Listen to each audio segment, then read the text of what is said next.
Where did you get this? Victor's voice was barely above a whisper, but it cut through the night air like a blade.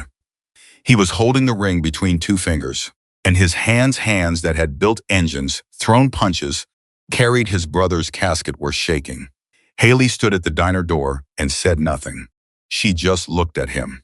And somehow, that silence answered everything. Before you hear the rest of this story, if this is the kind of story that makes you stop scrolling and actually feel something, please subscribe to our channel and hit that notification bell so you never miss what comes next. Drop a comment below and tell us what city you're watching from. I want to see how far this story travels. Now let's go back to that parking lot, because what happened next changed everything. The night Haley Carter placed that ring on Victor Maddox's motorcycle seat, she had been on her feet for 11 hours straight. Her lower back ached in that deep, grinding way that no amount of stretching ever fixed. Her apron was stained with coffee and pie filling. Her ponytail had come half loose somewhere around the dinner rush, and she hadn't bothered to fix it because there was no time, and honestly, there was no one to look good for anymore. She had stopped thinking about things like that after her mother died. She was 26 years old, and some days she felt 60. The Sutton County Diner sat off Highway 41 in the kind of town where people knew each other's last names and their business and their mistakes, usually in that order. It was the kind of diner that had been there so long it felt like part of the geography, like a ridge or a tree line. The neon sign in the window buzzed and flickered. The booths had duct tape on the seat cushions. The coffee was hot and strong and cheap, which was all anyone needed at 11 o'clock on a Tuesday night. Haley had worked there for 3 years. She had started the week after her mother's funeral because rent didn't stop for grief, and her brother Danny was only 17 and needed things: food, shoes, the electric bill, and she was the only person left who could provide them. So she tied on the apron, and she smiled, and she carried plates, and she learned to function on 4 hours of sleep and cold coffee and sheer stubbornness. Most of the regulars liked her. Some of them pitied her. A few of the older ones slipped extra cash under their coffee cups and pretended they hadn't. She appreciated all of it. She never said so out loud, but she appreciated it. That particular night had been slow until around 9, when a table of 8 came in all at once and stayed for 2 hours and ordered everything on the menu and tipped 11%, which was the kind of night that made a person seriously reconsider their life choices. Haley had smiled through all of it. She had refilled every glass. She had not once let the exhaustion behind her eyes show in her face, because she had been doing this long enough to know that the mask was the job. After the table of 8 left, there was a quiet stretch. A couple in their 50s sat in the corner, booth nursing decaf and not talking to each other. An old man at the counter worked through a slice of apple pie with the focused dedication of someone who had nowhere to be and was grateful for it. Then, at 11:43, Haley heard them. Motorcycles don't sneak up on you. They announce themselves, that low, rolling thunder that you feel in your chest before you hear it clearly. That vibration that travels through the floor and up through your feet and settles somewhere in your stomach. Haley had grown up hearing that sound. She knew what it meant and what it didn't mean, and she knew that most people who heard it and immediately looked for the exits had never actually spoken to anyone who rode. She looked out the window. 4 motorcycles pulled into the lot in a loose formation, moving slowly and deliberately, the way men move when they have nothing to prove because they already proved it a long time ago. They were big bikes, well-maintained, chrome catching the parking lot lights. The riders wore leather vests, and even through the diner window, Haley could see the colors, the patch on the back, the Death's Head, Hell's Angels. The couple in the corner booth went very still. The woman's hand found her husband's arm. The old man at the counter looked up from his pie, studied the motorcycles for a moment, and then looked back down at his pie, because the old man had lived long enough to know that most things that looked dangerous from a distance were just things you didn't understand yet. Haley felt something different from fear. She felt recognition, because she was already looking at the lead rider, the man who parked his bike closest to the diner door. The man who moved with a kind of controlled stillness that came from years of discipline, military or otherwise. The man who was older than the others, maybe early 50s, gray threading through his dark beard, face weathered but not broken. She had never seen him before in her life, but she recognized what was hanging from his keychain. She recognized it because she had been carrying the twin of it in her jacket pocket for 2 years. Her hands went cold. The 4 riders came inside. They took the large booth in the back without being asked, the one that most groups gravitated to because it had the most space and the clearest view of the door. Haley noted that automatically the clear view of the door because she had learned, growing up in this county, that men who always sat with their backs to the wall and their eyes on the exit were men who had learned at some point that you needed to see trouble coming. She grabbed her order pad and walked over. "Evening," she said, and her voice came out steady, which she was proud of. "Coffee to start?"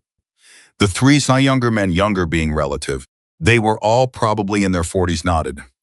The older man, the one who had been riding lead, looked up at her with gray eyes that were direct but not unkind.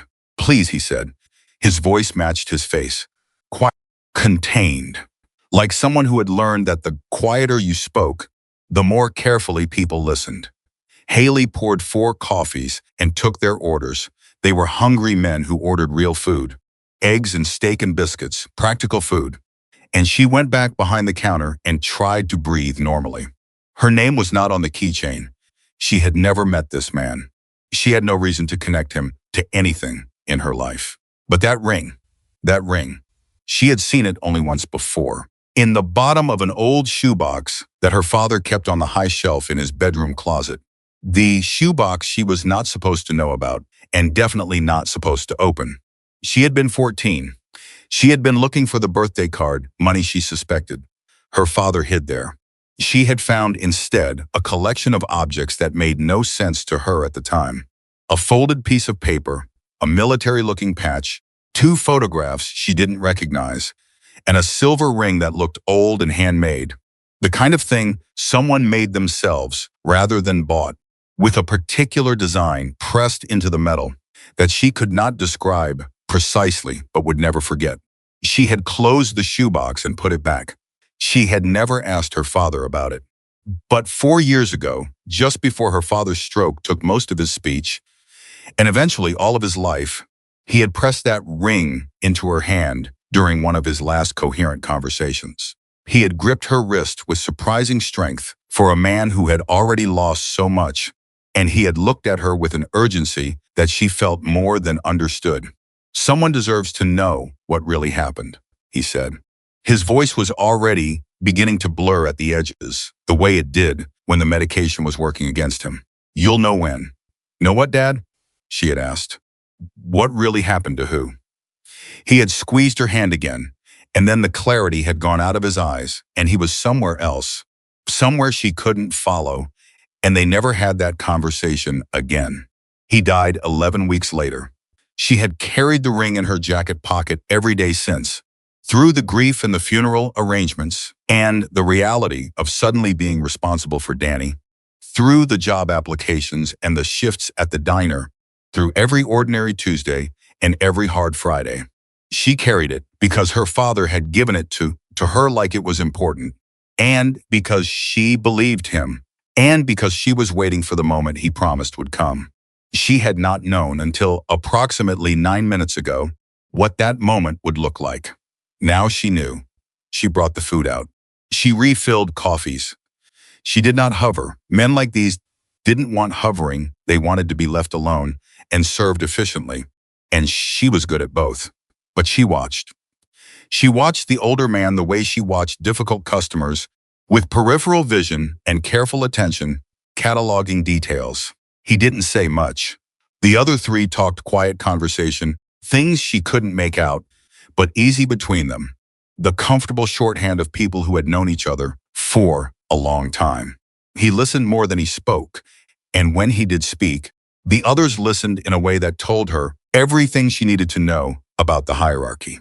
His name, she heard it once from one of the younger men who addressed him directly, was Victor. She almost dropped the coffee pot. Victor. Her father, in the last weeks of his life, had said that name twice in her presence. Once in his sleep, and once half delirious on a bad medication night, when he had reached for her hand and said, "Tell Victor. Tell Victor it wasn't his fault." She had assumed it was the medication. She had assumed it was someone from her father's past who no longer mattered, some old guilt her father was working through in his deteriorating mind. She had not filed it away as something real. Now she was standing in a diner in Sutton County, Tennessee, at 20 minutes to midnight, and the man at the corner table was named Victor, and hanging from his keychain was a silver ring that matched the one in her jacket pocket. And her father's last coherent instruction was suddenly the only thing she could think about. She managed to get through the rest of their meal without anything showing on her face. It was the hardest acting she had ever done. Harder than smiling through the night her mother was buried. Harder than being cheerful at the diner the morning after she found out they were going to lose the house. She poured coffee and cleared plates and smiled and said, "No trouble at all," when one of the men apologized for keeping her late, and inside she was a wire pulled to the point just before it snaps. They paid in cash, a generous tip, more than she expected. They pulled on their jackets and moved toward the door. And Haley stood behind the counter and watched the older man Victor, and she thought, now or never. It was going to be never. She was sure of that for about 4 seconds. And then she thought about her father's hand on her wrist, about the pressure of his grip, about the look in his eyes in that last window of clarity, the desperate need to pass something on before he couldn't anymore. About 11 weeks of watching a man disappear by degrees, and the only thing he had managed to give her in all of it was this, the ring and the instruction and the promise that she would know when. She untied her apron. She reached into her jacket pocket.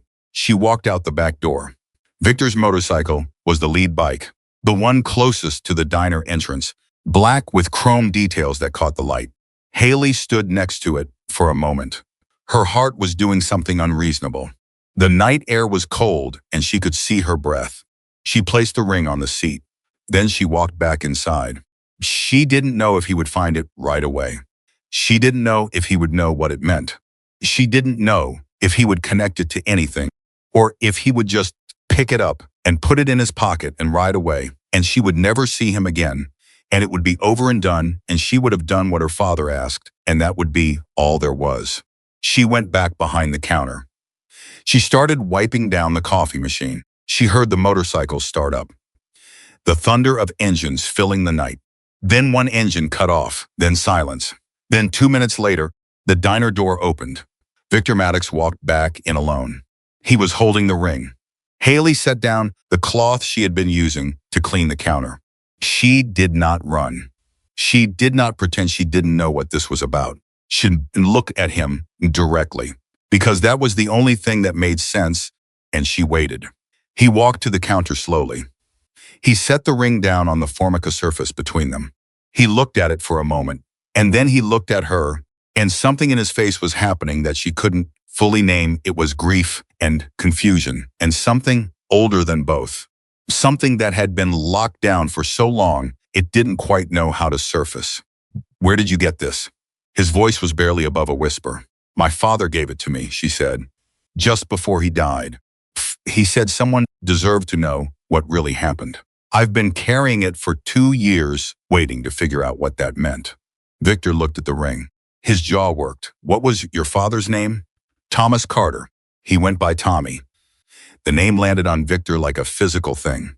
She watched it move through him, the recognition, the shock, the rapid recalculation of everything he thought he knew.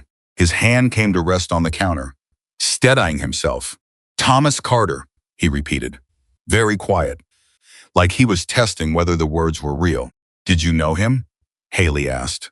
Victor didn't answer that right away. He looked at the ring again. He picked it up, turned it over in his fingers. She could see now that his hands were shaking slightly, not much, barely perceptible. But for a man who held himself with that kind of contained control, barely perceptible was significant. "This ring belonged to my brother," he said finally. "Ethan," Haley said. Victor looked up at her, fast, sharp, the gray eyes suddenly very present. How do you know that name? My father said it. In his sleep near the end. And once he said it to me, directly he said to tell Victor it wasn't his fault. She paused. I didn't know who Victor was then. I didn't understand what he meant. I remembered it. Because he almost never said anything coherent anymore. And when he did, I remembered it. The diner was very quiet. The fluorescent lights buzzed. Outside, she could hear the other motorcycles idling. The men waiting, probably wondering why Victor hadn't come back out. Victor sat down on the bar stool in front of her. Not like he chose to sit down, more like his legs made the decision without consulting the rest of him. My brother died 22 years ago, he said. On Highway 9, there was an accident. He was 20 years old. A pause. Long. We were told he was alone. That he went off the road in the dark and nobody else was involved. Haley's hands felt cold again. My father was driving on Highway 9 22 years ago. Victor closed his eyes for a moment. He was 18. Haley continued carefully, because she was beginning to piece together something she didn't have all the pieces to yet, something her father had never told her, something that was assembling itself in real time from fragments. He was 18, and he used to tell me when he talked about that year, which wasn't often, he used to say that something happened that summer that he never got over, that there was a night he thought about every day of his life. Victor opened his eyes. Did he say what happened? No. He said there was a man who helped him. On the highway. He said the man saved his life. And he said the man didn't have to. And he said that he never got to say thank you. He said he was too scared. She stopped. Swallowed. He said he was a coward. He said it like he believed it. The way you believe something, after you've told it to yourself for 20 years. The silence between them stretched out. Victor looked at the ring in his hand. Ethan, he said, and the name sounded different when he said it. It sounded like something that cost him something to say. My brother Ethan would stop for anyone. That's who he was. He couldn't drive past someone who needed help. It used to make me crazy because I thought he was reckless. I thought he didn't understand how the world worked. A sound that was almost a laugh and had nothing funny in it. I told him, the week before he died, I told him he needed to be more careful. That not everyone he stopped to help was going to be grateful. That the world wasn't the way he saw it. He didn't listen to you, Haley said softly. No, Victor said. He never did. They sat with that for a moment. My brother's official cause of death was a single vehicle accident, Victor said. The investigation was brief. There were some things about it that never sat right with me. But I was 28 years old and I was barely holding myself together, and I let it go. I told myself it was an accident and I let it go. He looked at her steadily.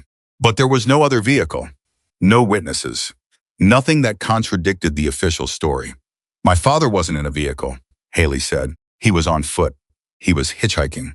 She stopped, breathed. I don't know what happened on that road. He never told me. But whatever it was, he felt guilty about it for the rest of his life. And he kept that ring. And before he died, he told me someone deserved to know the truth. Victor's hand closed around the ring. Who else knows you have this? He asked. Nobody. Your brother? Danny's 20. He was too young when Dad died. He doesn't know about the ring. Victor nodded slowly. He looked toward the window, toward where his bike was parked, toward the other riders who were waiting for him. Then he looked back at her. I need to know what your father knew, he said. I need to know what really happened on that road. I know, Haley said. I don't have all of it, but I have some of it. And I think my father left more than just the ring. Victor's expression changed. Just slightly, what do you mean? He had a shoebox, Haley said. He kept it on the high shelf in his closet. I only looked in it once, when I was a teenager, and I put it back. But when we cleared out his things after he died, I took it.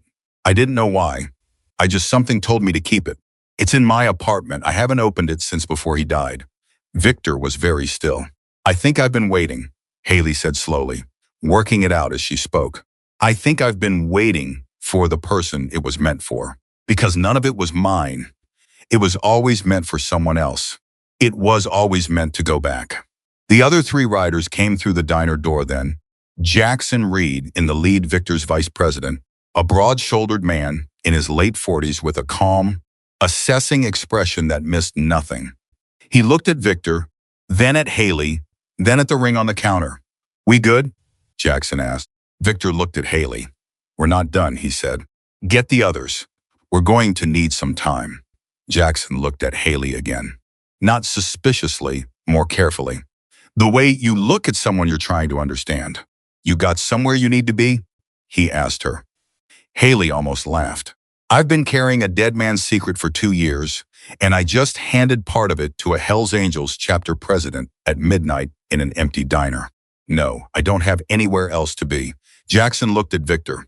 Victor looked at the ring. "Get everyone settled," Victor said quietly. "She's going to tell us everything." The men found seats.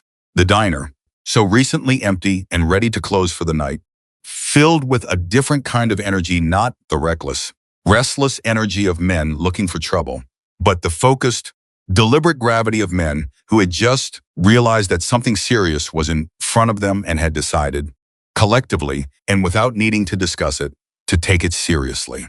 Haley made a fresh pot of coffee. She poured 5 cups. And then, for the first time in 2 years, she started to talk about the shoebox. She told them what she remembered from when she was 14, the photograph, the patch, the folded paper she hadn't unfolded, because even at 14, she had understood that some things you don't have the right to read. She told them about her father's last weeks, about the way clarity had come and gone, like a signal fading in and out, about the moments of lucidity that felt like gifts, and the way he'd used each of them to try to pass something on. She told them about sitting by his hospital bed at 3 in the morning, holding his hand and hearing him say Ethan's name in a voice that sounded like a prayer and an apology at the same time. Jackson was writing things down in a small notebook. The other 2 riders, a man named Colt, with a long scar running through one eyebrow, and a younger one named Davis, who couldn't have been more than 32, listened without interrupting. The way men listen when they know something important is being said. Victor didn't take notes. Victor just listened. He held his coffee in both hands, and he looked at Haley, and he listened, and she had the feeling that he was hearing not just what she was saying, but everything behind it, all the weight her father had carried, all the weight she had carried since he gave it to her. The whole changed silence and guilt and half-truths that stretched back 22 years to a dark highway in the middle of the night. "The man who caused the accident," Jackson said suddenly.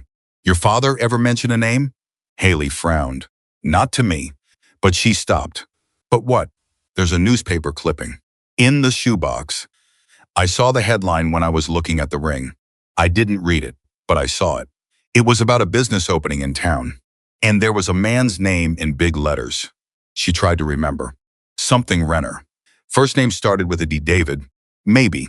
Or Douglas. Jackson and Victor exchanged a look. Fast, contained. The kind of look that meant something significant without spelling it out. "Renner," Colt said. "Not a question. You know that name?" Haley asked. Nobody answered her directly. Jackson wrote something in his notebook and underlined it twice. "We're going to need to see that shoebox," Victor said. "I know," said Haley. Outside, the night had gone very quiet. The highway was empty in both directions. The fluorescent lights of the diner hummed their steady, indifferent note, illuminating 5 people around a counter, a young waitress, a chapter president, a vice president, and 2 riders, all of them leaning forward slightly, all of them caught in the particular gravity of a story that was not finished, that had never been finished, that was only now, 22 years too late, and exactly on time, beginning to find its end. "My father said he was a coward," Haley said quietly. "He believed that about himself until the day he died. But he kept the ring. He kept all of it. And he made sure I had it. He made sure I was ready for this moment, even though he couldn't tell me what this moment would look like." She looked at Victor. "That's not what a coward does." Victor was quiet for a long moment. Then he said, "No, it's not." He set the ring down between them on the counter. He looked at it for a moment with an expression that Haley would later try to describe to her brother and find she couldn't, quite something vast and old and reluctant to open, like a door that has been sealed for so long the hinges have rusted in place. Ethan used to say, Victor began and then stopped. Started again. He used to say that being brave wasn't the same as not being scared. He said brave was being scared and still doing the right thing anyway. A long pause. I used to tell him he was being idealistic. I used to tell him the world didn't work that way. Did you believe that? Haley asked. Victor looked at her. I believed it for a long time, he said. I'm not sure what I believe now. The coffee was getting cold. Nobody refilled it. Your father kept his promise, Victor said finally. 22 years later, but he kept it. He found a way to get the truth back to where it belonged. He picked up the ring, closed his fist around it. That's not cowardice. Whatever happened on that road, whatever he did or didn't do, he spent his whole life trying to make it right. He just needed someone to finish it for him. Haley felt the tears before she decided to cry, which was how it always happened when something got through the wall she'd spent 3 years building. She blinked them back. She was still at work, technically. The diner was still her responsibility. So what happens now, she asked. Victor looked at Jackson. Jackson looked at Colt. Some wordless conversation happened between them, the kind of communication that develops between people who have worked and lived and sometimes fought alongside each other for 20 years. Now, Victor said, we go open that shoebox. Haley's apartment was 12 minutes from the diner, up a side road that turned to gravel after the first half mile. She rode with Jackson in his truck, while Victor followed on his motorcycle and the other two, Colt and Davis, brought up the rear. Nobody said much during those 12 minutes. The kind of silence that settles when everyone involved understands that what's about to happen is going to change something, and nobody wants to break it with small talk. She unlocked the front door and led them inside. The apartment was small and clean, in the way that small apartments get clean when someone is too tired to let things slide. Not perfect, but organized, everything in its place, because there was no room for disorder when the space itself was this tight. A couch, a kitchen table with 2 chairs, a shelf of paperback books along one wall. Danny's sneakers by the front door, size 12, too big for the space they took up. She went to the bedroom closet without being asked. The shoebox was on the top shelf, pushed to the back, the same place her father had kept it. She had put it in exactly the same position when she moved his things here after he died. Some instinct to preserve the arrangement, to keep it the way he'd kept it. She took it down carefully. It was a regular shoebox, worn at the corners. Her father's handwriting on the lid in black marker, 2 words, Highway 9. She brought it to the kitchen table and set it down. The 4 men stood around the table. Victor was directly across from her. Nobody reached for the box. It's yours, Haley said, looking at Victor. Everything in there. I think it was always yours. Victor looked at the box for a long moment. Then he reached out and lifted the lid. The contents were simple, arranged with the particular care of someone who wanted to make sure things would be found and understood.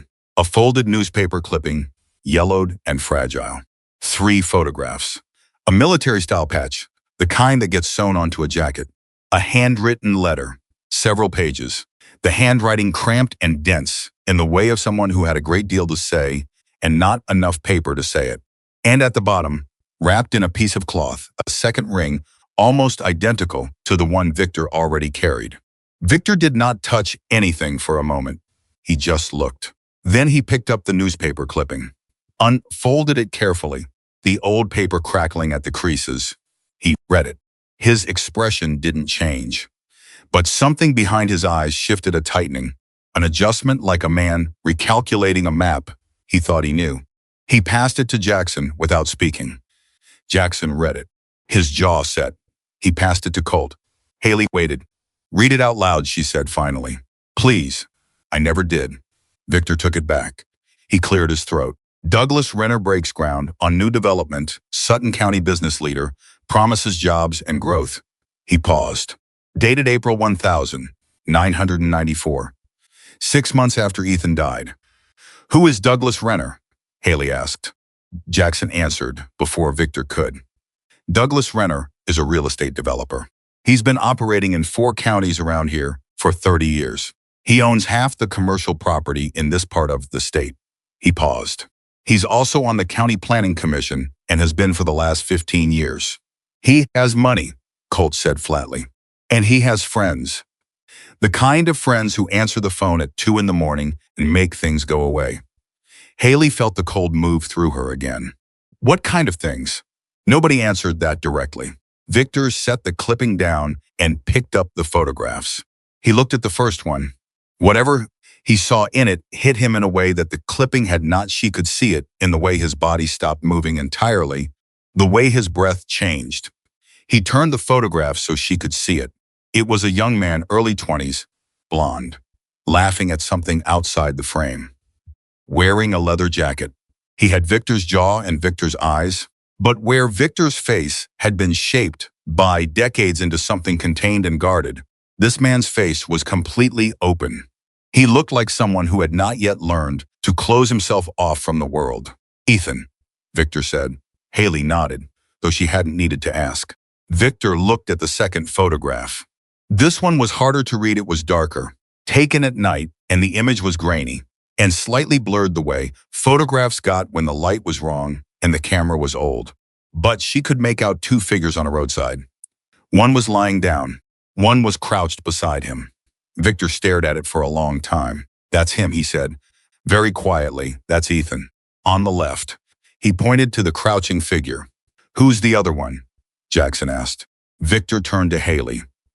She looked at the photograph carefully. The figure lying down was young, slight-framed, wearing a plaid shirt she recognized with a jolt that physically moved through her chest like a struck bell. She had seen that plaid shirt in other photographs. Her father's photographs. The ones from when he was 18.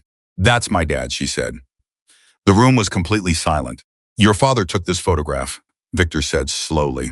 He must have, she said. Or someone else was there. But she stopped. Looked again.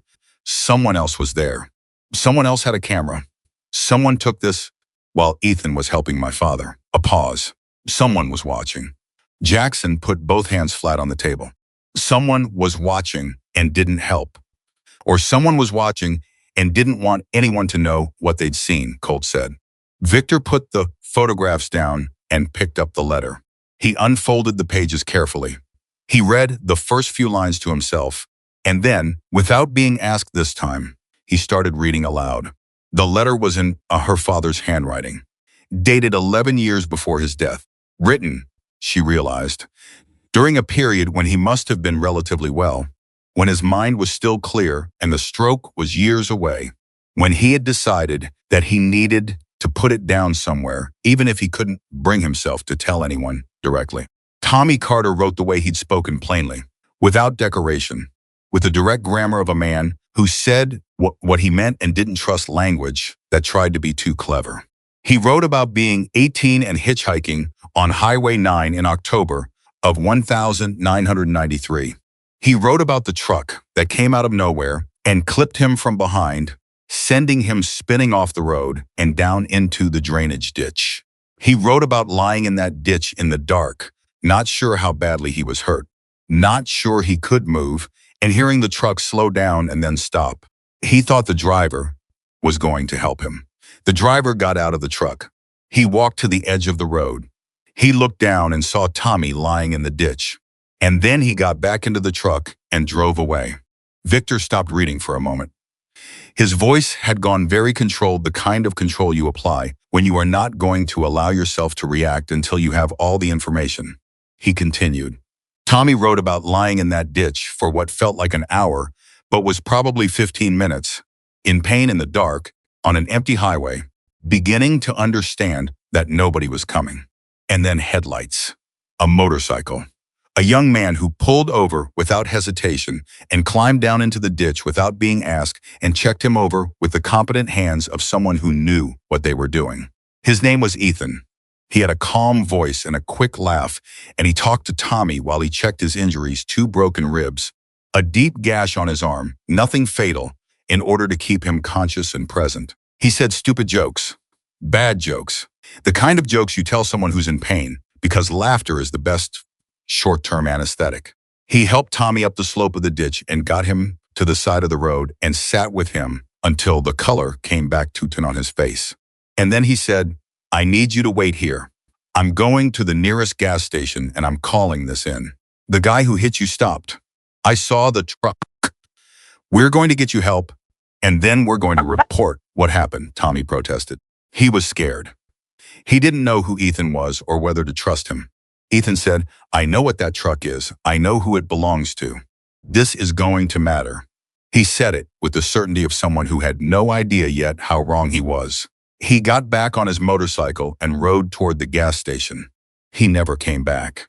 Victor stopped reading. The silence in the kitchen was the kind that has weight. Haley realized she had been holding her breath. "He went for help," she said. Her voice came out thin. "He went for help," Victor confirmed. He set the letter down. His hands were not shaking anymore. They had gone very still, which was somehow worse. "And he never made it," Jackson said. The official report said single vehicle accident. Ethan lost control of his motorcycle on a turn. Victor's voice was level. Completely, deliberately level. Highway 9 had a stretch of bad road that year. That was the explanation. Bad road, night riding young man not being careful. He paused. "I never believed it, but I couldn't prove anything different. And I was 28, and I was grieving, and I didn't know where to push." "Your father knew," Colt said, looking at Haley, not accusingly, just stating it. "He was 18, she said, defending him because she had to, because it was the only thing she had left to give him. He was 18, and he was hurt, and he just watched someone get back into a truck that hit him and drive away. And Ethan told him to wait, and he waited, and Ethan didn't come back, and eventually a car stopped and took him to the hospital. He was 18. She stopped. He was scared for the rest of his life. That's what it did to him." Victor looked at her. For a long moment. "He wasn't a coward," he said. "He was a teenager. Those are not the same thing." She pressed her lips together. "Did not cry." "Keep reading," Jackson said quietly. Victor picked the letter back up.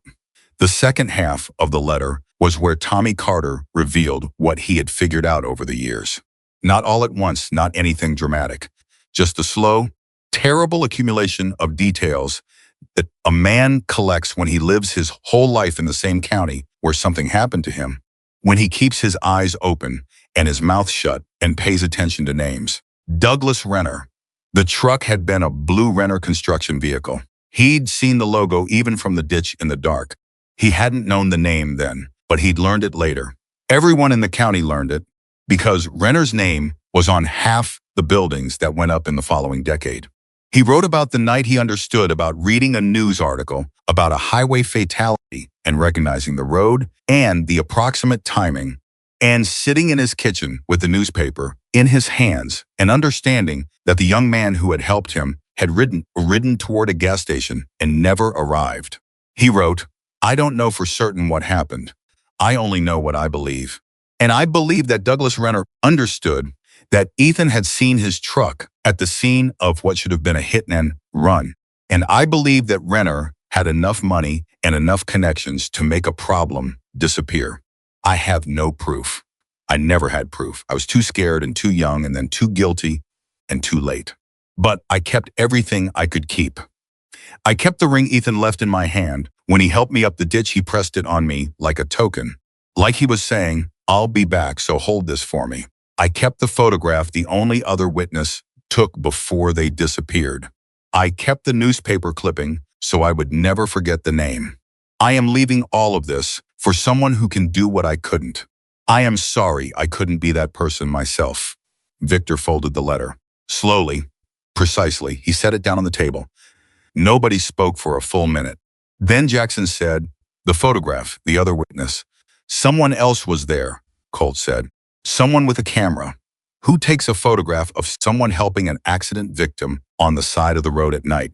Davis said it was the first time the youngest rider had spoken in over an hour, and his voice was taut with something that was not quite anger and not quite sorrow. "Nobody does that by accident. Someone was documenting it. Someone wanted proof," Jackson said. "Proof of what?" Haley asked. "That Ethan stopped? That he helped? Why would anyone need to document that?" Victor answered. His voice had that particular quality of someone who has already thought 3 steps ahead of the conversation. Because Ethan wasn't just stopping for a stranger that night. He recognized the truck. He said so. He told your father he knew what the truck was, that it was going to matter. Ethan knew something. He paused.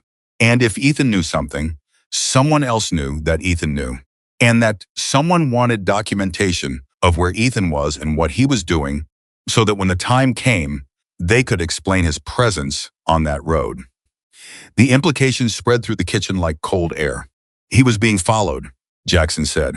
Someone was already watching him before the accident, Victor said, which means the accident wasn't random bad luck on a dark road. It was managed. Haley sat down in one of the kitchen chairs. Her legs made the decision before she did, the same way Victor's had at the diner counter. You're saying someone killed your brother. Victor was quiet for a moment. I'm saying, he said carefully, that my brother saw something Renner didn't want seen. And I'm saying that Ethan told your father he was going to report it. And I'm saying that within the hour, Ethan was dead on a different stretch of the same highway. And I'm saying that the man who hit your father went on to run half the commercial development in this county for 30 years. He looked at her steadily.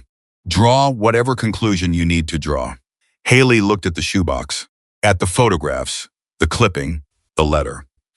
All of it sitting on her kitchen table at 1:30 in the morning. He had this for 22 years, she said. My father sat on this for 22 years. He was trying to protect himself, Victor said. Not harshly. He was trying to protect you.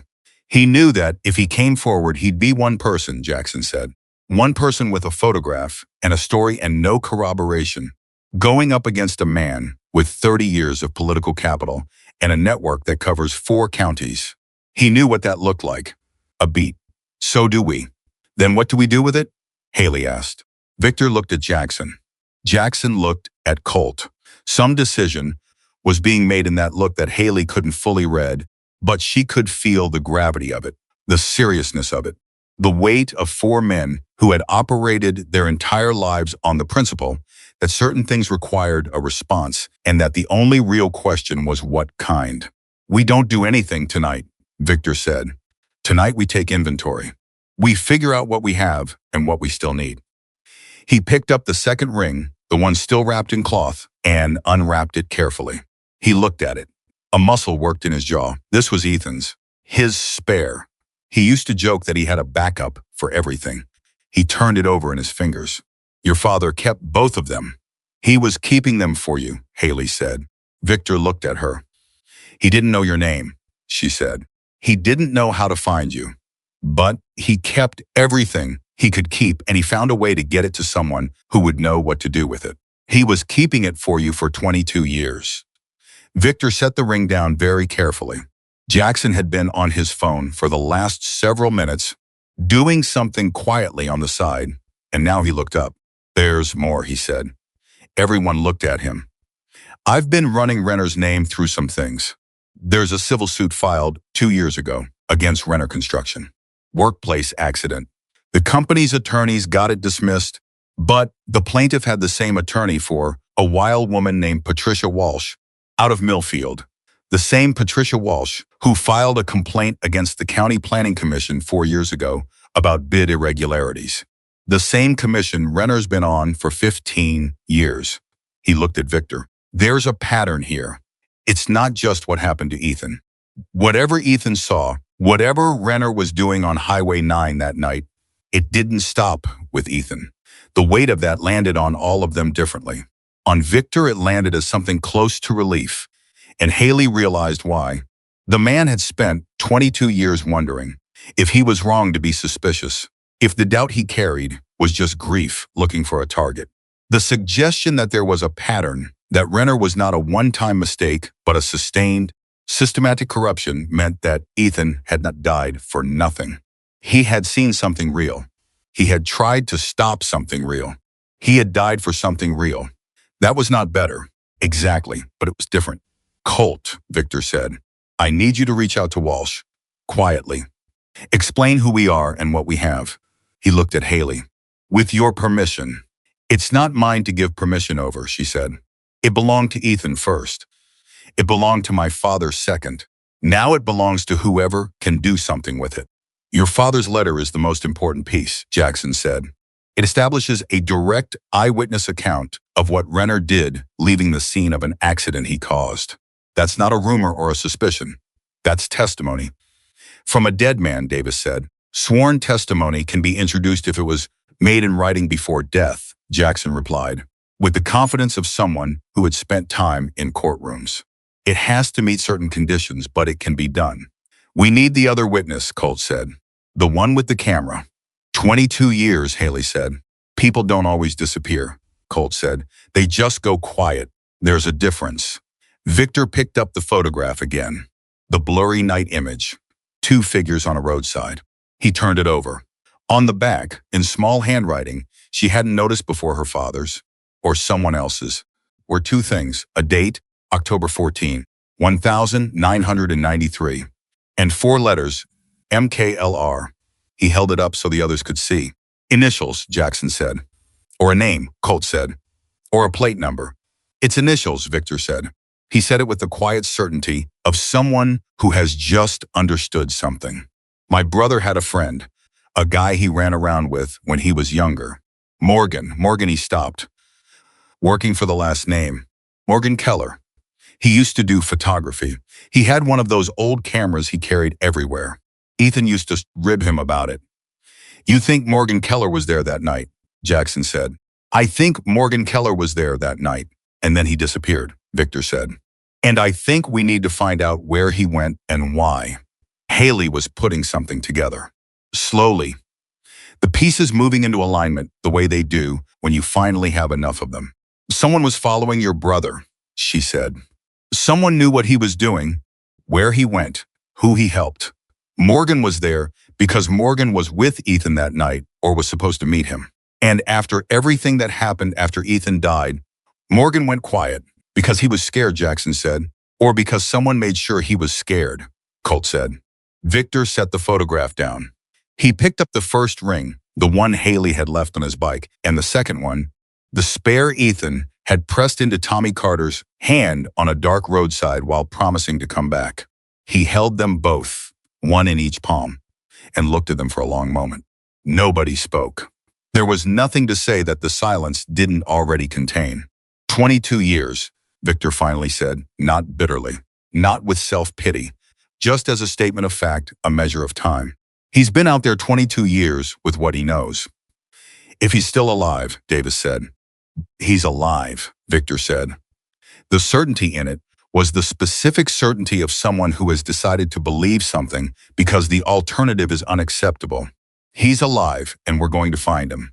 And then? Haley asked. Victor looked at her. And then your father gets the answer he spent his whole life trying to give. And Ethan gets the truth his death deserved. He closed both rings in his fist. And Douglas Renner learns what happens when you bury something that refuses to stay buried. Jackson was already dialing on his phone. Colt had the photograph in his hand, studying the back. Davis was looking at the newspaper clipping like it was an object he wanted to memorize. Haley sat at her kitchen table in her small apartment at 2 a.m. and looked at the empty shoebox and felt, for the first time in 2 years, that she had done the right thing. Not just the thing her father asked her to do. The right thing. The thing that had been waiting to be done since long before she was born. Her brother's sneakers were still by the front door. The refrigerator hummed in the kitchen. Outside, the road was empty, and the night was very still. And somewhere in this county, Douglas Renner slept without knowing that the box that should have stayed buried had just been opened by the daughter of the boy he'd left in a ditch. At a kitchen table surrounded by men who did not give up on promises, who did not walk away from what was owed, who had learned long ago that the dead deserve more than silence. Victor slipped both rings into his jacket pocket. He looked at Haley one more time. You did good, he said. Your father did good. Both of you. She didn't trust her voice. She nodded. And the real work began. Morgan Keller was not dead. He was 61 years old, living under a name that was close enough to his own that it would pass casual's inspection, but different enough to create distance, Martin Kellner. According to the lease, on a small property in Harlan County, 68 miles east of Sutton. He had been there for 19 years. He paid his bills on time, kept to himself, drove an old pickup that rarely left the property, and had not, as far as anyone around him knew, spoken to anyone from his previous life in over 2 decades. Colt found him in 4 hours. Victor had not slept. None of them had. Haley had made another pot of coffee and then another, and the kitchen had become a kind of operations room without anyone deciding that was what it was going to be. Jackson had spread the contents of the shoebox across the table in an organized way, each item photographed on his phone before anyone touched it further. The letter had been read 3 times, once by Victor aloud, once by Jackson silently, once by Davis, who had come into adulthood long after Ethan died and who kept pausing at particular sentences and looking up with an expression that was learning something about the world it had not wanted to learn. When Colt came back from the front room, where he'd been working his phone and his contacts with the quiet, methodical persistence of someone who had found people before, he set his phone on the table and said, "Martin Kellner, Harlan County, 19 years. Victor looked at the name. Martin Kellner. His mother's maiden name was Kellner, Colt said. Morgan Kyle Kellner. Wasn't 4 initials. It was his initials, and the first letter of the county road he lived on back then. Road 9R. He paused. It was the way he signed things. His own little code. Ethan would have known what it meant. Victor stood up from the table. He had been sitting for the last hour, and the motion of standing was deliberate, like a decision being made with the whole body. "We drive out today," he said. "It's 3 in the morning, Davis said. "Then we drive out at 7, Victor said. "We sleep, we clean up, we drive out." He looked at Haley. "You should come." Haley had not expected that. "Why?" "Because you're the one who opened the box," Victor said simply. "And because Morgan Keller, whoever he is now, has been hiding from something for 22 years. If we show up as 4 Hells Angels asking questions, he's going to think the thing he's been hiding from finally found him." He looked at her steadily. "But if you're there, the daughter of the boy Ethan helped. That's different. That's not a threat. That's a reason." She thought about Danny, who would wake up at 7 and find a note on the counter that said she'd gone out early, and she'd explain later. She thought about her morning shift at the diner, which she would have to call in sick for, which she had done exactly twice in 3 years. She thought about her father pressing that ring into her hand and telling her someone deserved to know what really happened. "I'll be ready at 7, she said. She managed 2 hours of sleep on the couch. It did not feel like enough, and it did not matter. At 7:15, they were on the road. The drive to Harlan County took an hour and 40 minutes with Jackson at the wheel of his truck, Haley in the passenger seat, the other 3 on motorcycles behind them. Nobody talked much for the first hour. The kind of silence that isn't uncomfortable, the silence of people who have said everything that needed saying for now and are conserving themselves for what's ahead. Around the hour mark, Jackson said, "Victor doesn't do this." Haley looked at him. "Do what?" "Include people, pull someone into club business. He's careful about who he trusts and how much." Jackson kept his eyes on the road. "He included you completely. First night. That's not something he does." "Is that a warning?" she asked. "It's an observation," Jackson said. "I've known Victor for 26 years. I've seen him let people in twice. Both times they earned it." He glanced at her briefly. "You earned it by carrying something that wasn't yours to carry for 2 years without asking of her for anything. He respects that more than most things." She didn't know what to say to that, so she said, "He lost his brother and spent 22 years not knowing the truth. I carried a ring for 2 years. That's not a comparison." Jackson made a sound that was not quite agreement and not quite disagreement. "He blamed himself," he said quietly, "for Ethan dying. He thought if he'd been more available, more present, Ethan would have called him that night instead of riding alone. He thought if he'd been the kind of brother Ethan could rely on, Ethan would have had backup." A pause. "He's been running the chapter in Ethan's honor without ever saying that's what he's doing. Every decision he makes about who the club protects, who they show up for, how they operate, it goes back to that. To a 20-year-old kid on a dark highway who stopped because it was the right thing to do. Haley looked out the window. The road was rolling out ahead of them, the landscape familiar in the broad strokes and different in the details, the way rural Tennessee always was, the same hills and hollows and tree lines, but each county wearing them slightly differently. My father spent his whole life trying to outrun the same night, she said. Two men, same road, same night. One of them died and one of them spent 40 years wishing he had. Jackson nodded. And you're in the middle of it. Story of my family, she said. And she meant it without bitterness, which surprised her. They found the property on a gravel road that branched off a county highway. The kind of road with no sign and no reason to turn onto it if you didn't already know it was there. The house was small and old and maintained, with the grim practicality of someone who understood that upkeep was survival and no more than that. A garden in the front, a truck to one side, a work shed to the other. A man in his early 60s was in the garden when they pulled up on his knees in the dirt, tending something, his back to the road. He heard them. Of course he heard them. The motorcycles were not quiet. He went very still in the garden, the particular stillness of someone who is listening hard and preparing for something, and then slowly, with the deliberate control of someone managing their own fear, he stood and turned around. He was lean and weathered, with gray hair and the kind of eyes that had spent a long time watching exits. He looked at the motorcycles first, then at the truck, then at Jackson getting out, then at Victor. He went the color of old chalk. Morgan, Victor said. Just the name. Nothing threatening about it, just the name.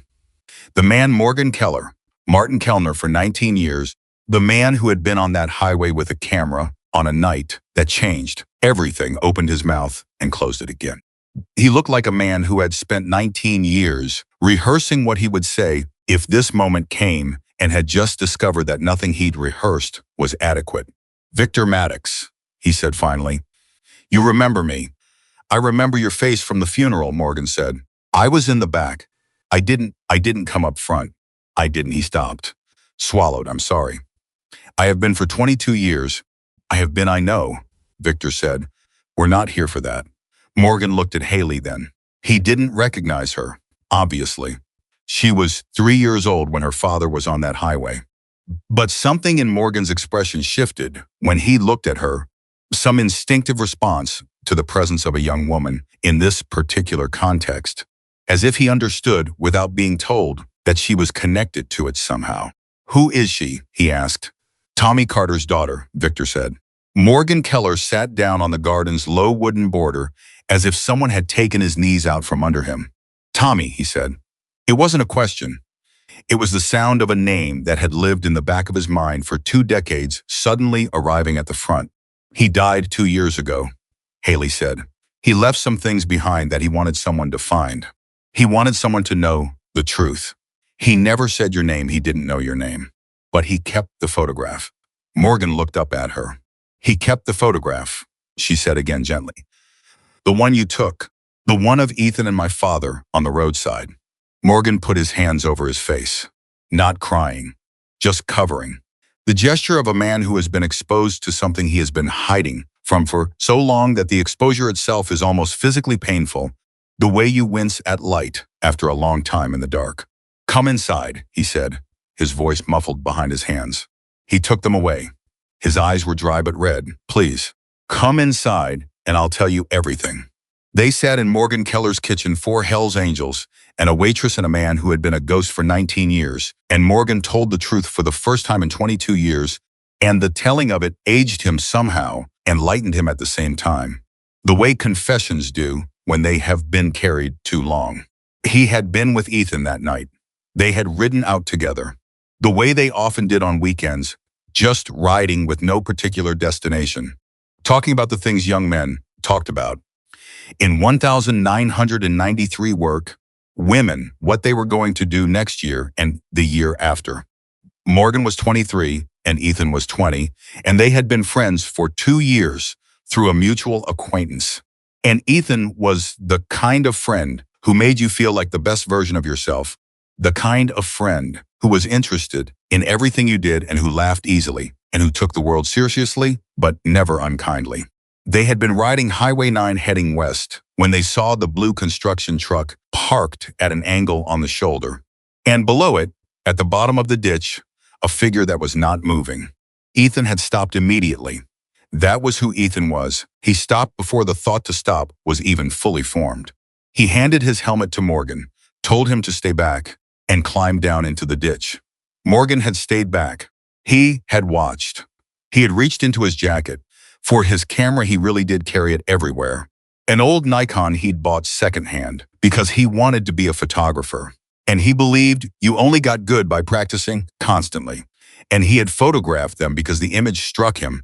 The dark road, the headlights, the young man in the ditch helping a stranger. It seemed like something. He didn't know what. He photographed it because Ethan would have found it embarrassing. And Ethan's embarrassment was always funny to him. He had not photographed it because he expected it to become evidence. Then the truck. While Ethan was in the ditch with Tommy, while Morgan watched from the roadside, a second vehicle had come from the west. It had slowed. It had stopped well back from Ethan's motorcycle, far enough that its headlights didn't reach the scene directly, and someone had gotten out. Morgan described it clinically now, 22 years later, in the flat tone of someone who had replayed the memory so many times it had been worn smooth. A man. He couldn't see the face from that distance in that light, but the man had stood at the side of the road and watched Ethan with Tommy, and then he had walked back to his vehicle and gotten back in and driven away. Who was it? Jackson asked. I didn't know then, Morgan said. I was 23. I didn't know Douglas Renner from anybody, but I got the plate. He looked at them. I got the plate on the second vehicle. Not the truck that hit Tommy, that one was already gone. The second one, the one that stopped and watched. Victor was very still. And, he said.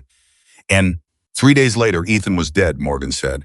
And I was 23 years old, and I had a photograph and a plate number, and the knowledge that someone had watched Ethan help that boy, and then driven away, and then within 72 hours, Ethan was dead on the same highway. He looked at his hands. I went to the sheriff's office. I asked about the investigation.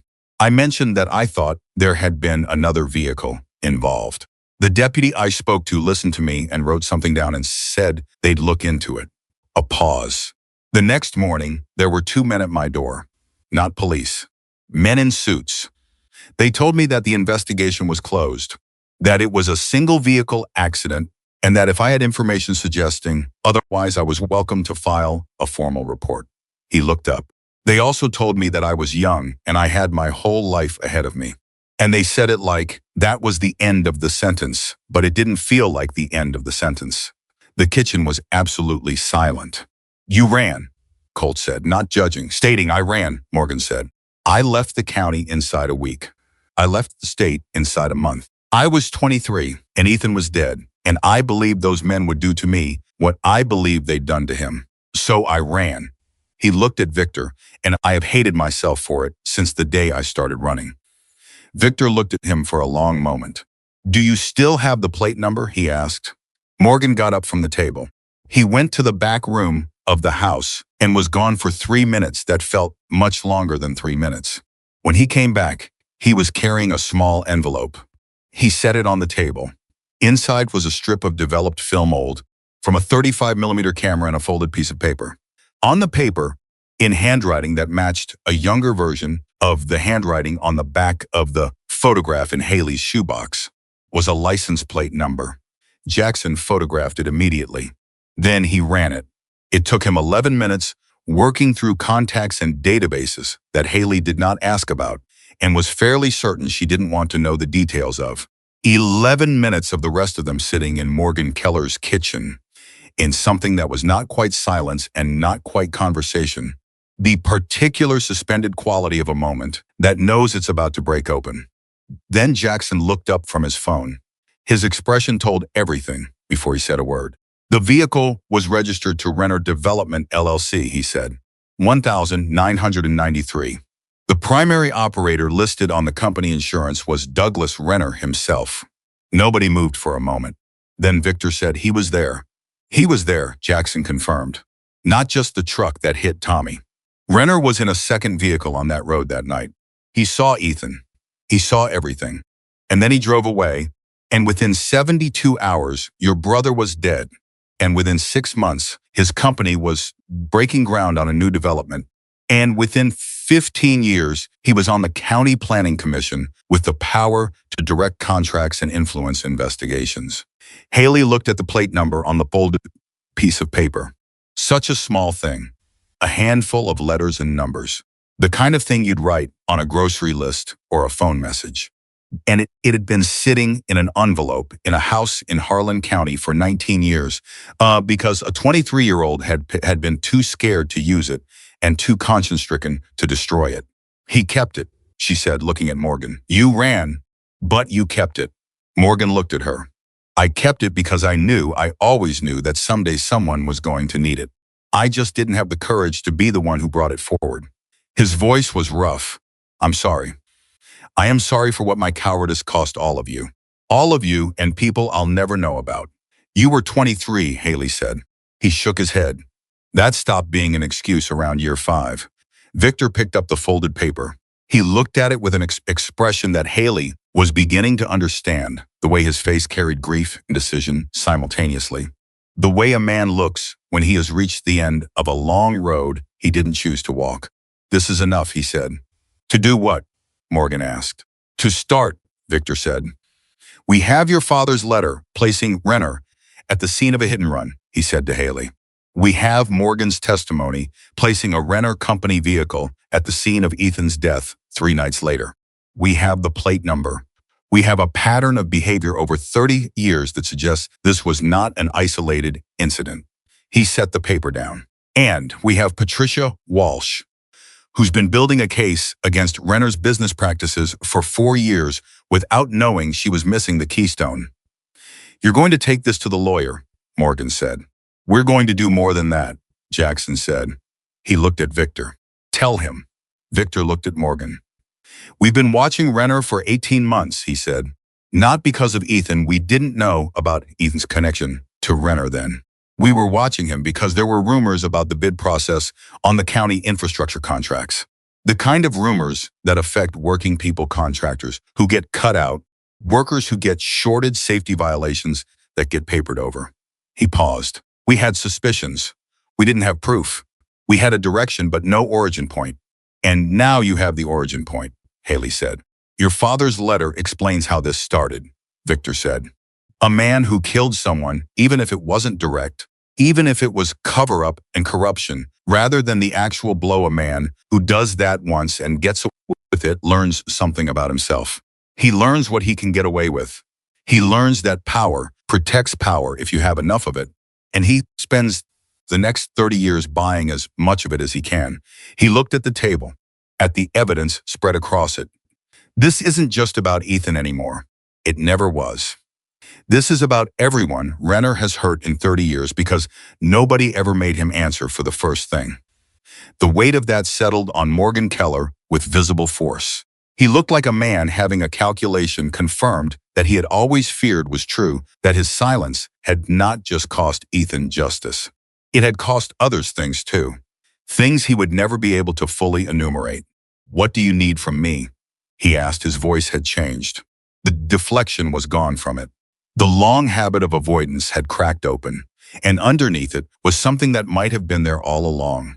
Waiting for exactly this, someone to show up at his door with enough truth that running was no longer a reasonable option. Testimony, Victor said. Formal statement. Everything you just told us, on record, with the plate number and the film. There are people who will try to discredit you, Jackson said. You've been gone 22 years under a different name. Renner's attorneys will use that. I know, Morgan said. It will be difficult, Jax continued. I know. And it won't bring Ethan back, Victor said. Quiet, direct, because he was the kind of man who did not let people enter something without knowing the full dimensions of it.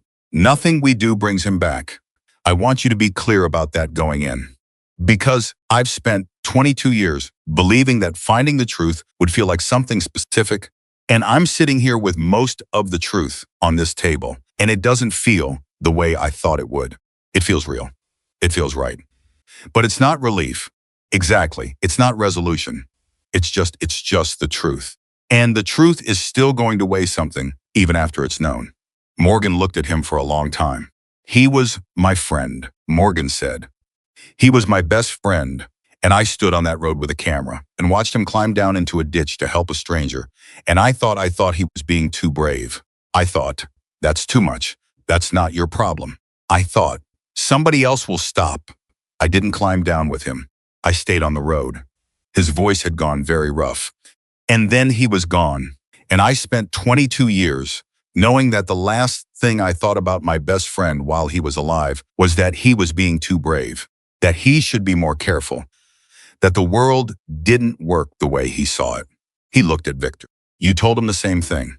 Victor's jaw worked. Yeah, he said. I did.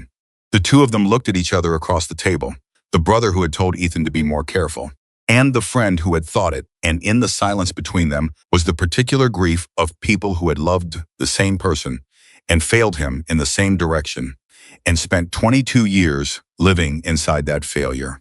He didn't see it as a failure, Haley said. She hadn't meant to say it out loud, but once it was out, she kept going. He pressed that ring into my father's hand, like he was saying, I'll be right back. Hold this for me. He wasn't scared. He wasn't reckless. He was just doing the thing he thought was right, and he trusted that doing the right thing would work out. She looked at Victor, then at Morgan. He wasn't naive about it. He wasn't stupid. He just believed that what you do matters, even when the world tells you it doesn't. And then the world proved him right, even if it took 22 years and a waitress at midnight to make it happen. Neither man said anything, but something shifted in both of them.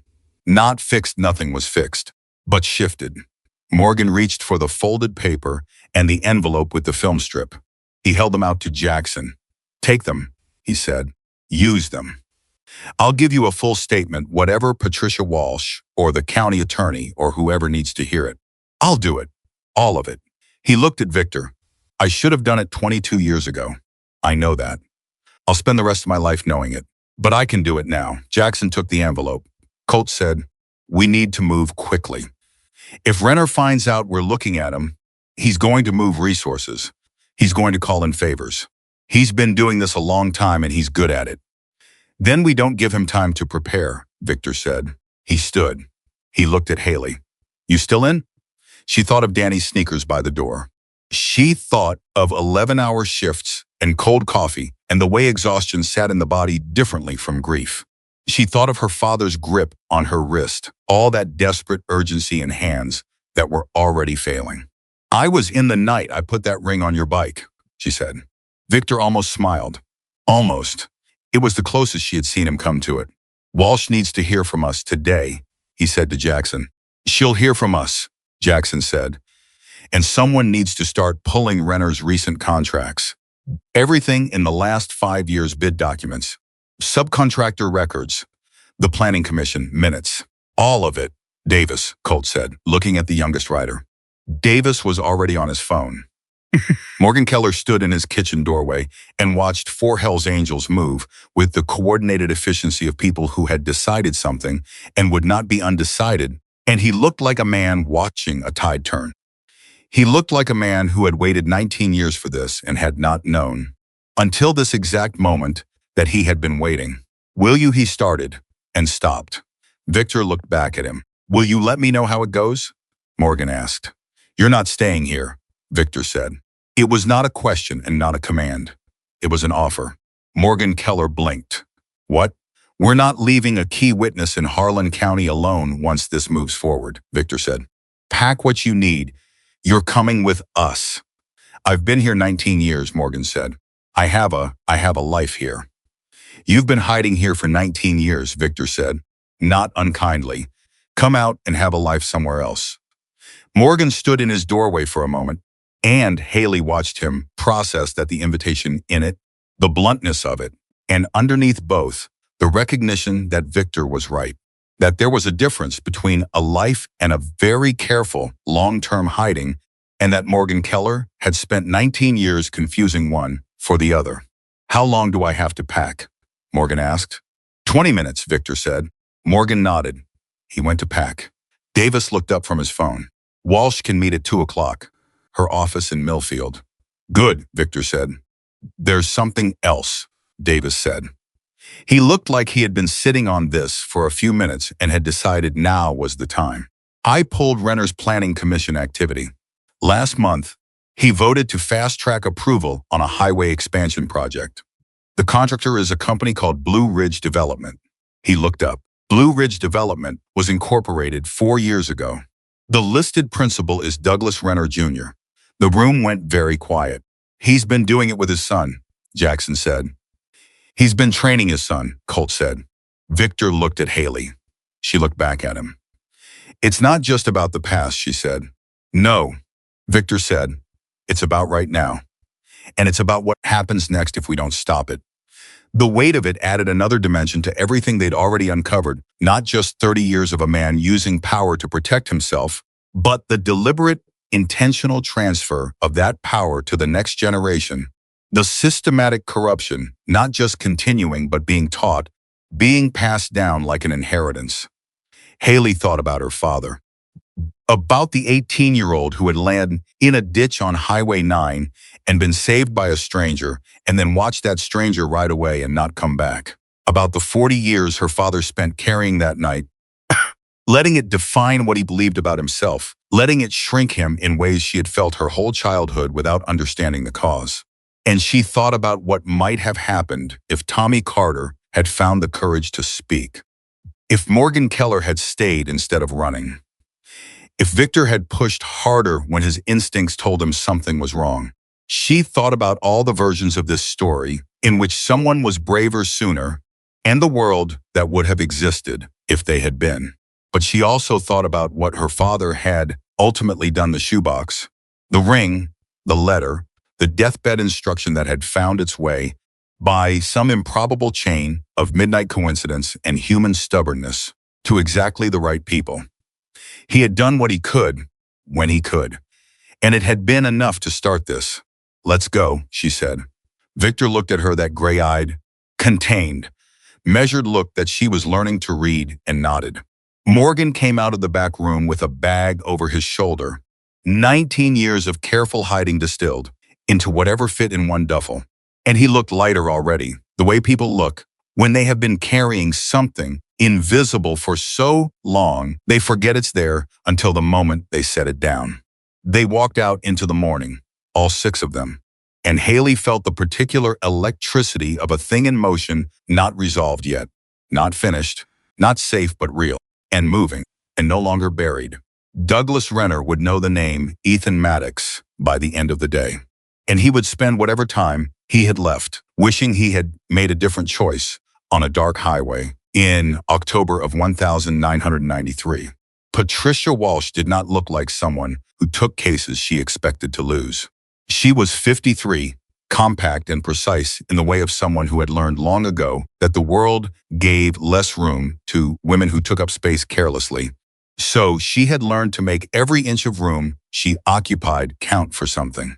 Her office in Millfield was small and ordered, and when Victor Maddox walked in at 2 o'clock with Jackson Reed, Morgan Keller, and a 26-year-old waitress from Sutton County, she looked at the group for exactly 3 seconds before she said, "Shut the door to Colt, who was last through it, and then sit down to everyone else."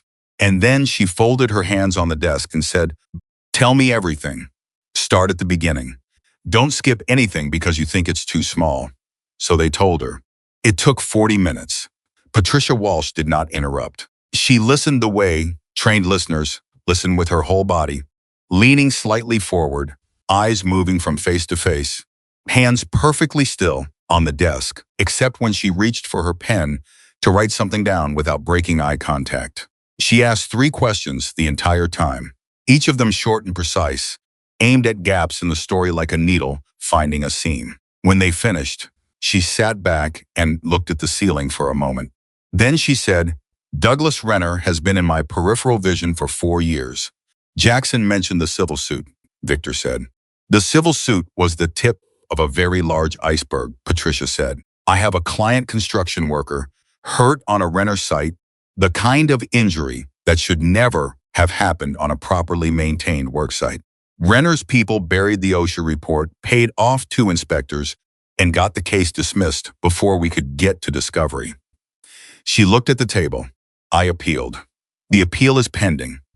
I have been searching for the thing that opens this case up, and I have been looking in the wrong direction for 18 months.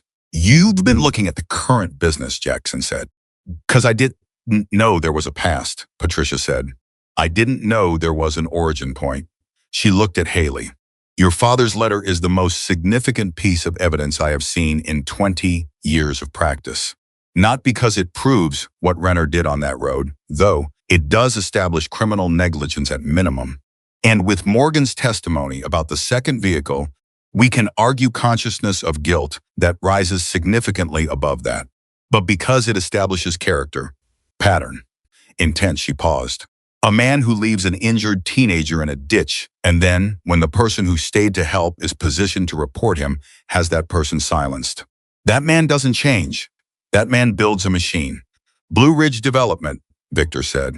Patricia's expression sharpened. You know about that. We found it this morning. His son incorporated it 4 years ago, Patricia said. Douglas Jr. I've been watching it because 2 of the contracts it won in the last 18 months were decided by the County Planning Commission. She looked at them steadily. The commission his father chairs. He's feeding contracts to his son through his own committee, Jackson said. That's bid rigging, Colt said. At minimum, Patricia said. With the right documentation, it's corruption under color of office. Federal territory, she picked up her pen, which means we go above the county level. Which means Renner's local network of friends doesn't protect him the same way it has for 30 years. Haley had been listening and processing, and something had been building in her while the conversation moved through legal territory and documentary evidence and jurisdictional strategy, some question that had been sitting at the back of her mind since the kitchen in Morgan Keller's house and was now pressing itself forward. I need to ask something, she said. Everyone looked at her. My father's letter, she said, his testimony about Renner leaving the scene, and Morgan's testimony about the plate number. Is that enough to charge Renner with something related to Ethan's death? Or are we going to get everything about the corruption and the contracts and the bid rigging and lose the actual she stopped? Found the word. The actual murder. The room was quiet. Patricia looked at her carefully. That depends on several things, she said. The investigation into Ethan's death was handled by the county sheriff's office in 1993. We need to know who ran it, who signed off on the single vehicle determination, and whether any of those people are still connected to Renner. She paused, because if Renner had influence over the investigation, if the determination of accidental death was shaped by his money or his connections, then we have obstruction of justice. We potentially have evidence tampering, and we have a window to reopen the case. Can a case be reopened after 22 years? Morgan asked.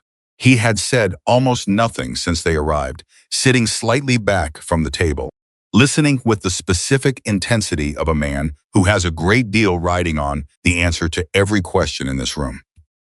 In Tennessee, there's no statute of limitations on homicide, Patricia said simply. The word landed hard in the room. Homicide.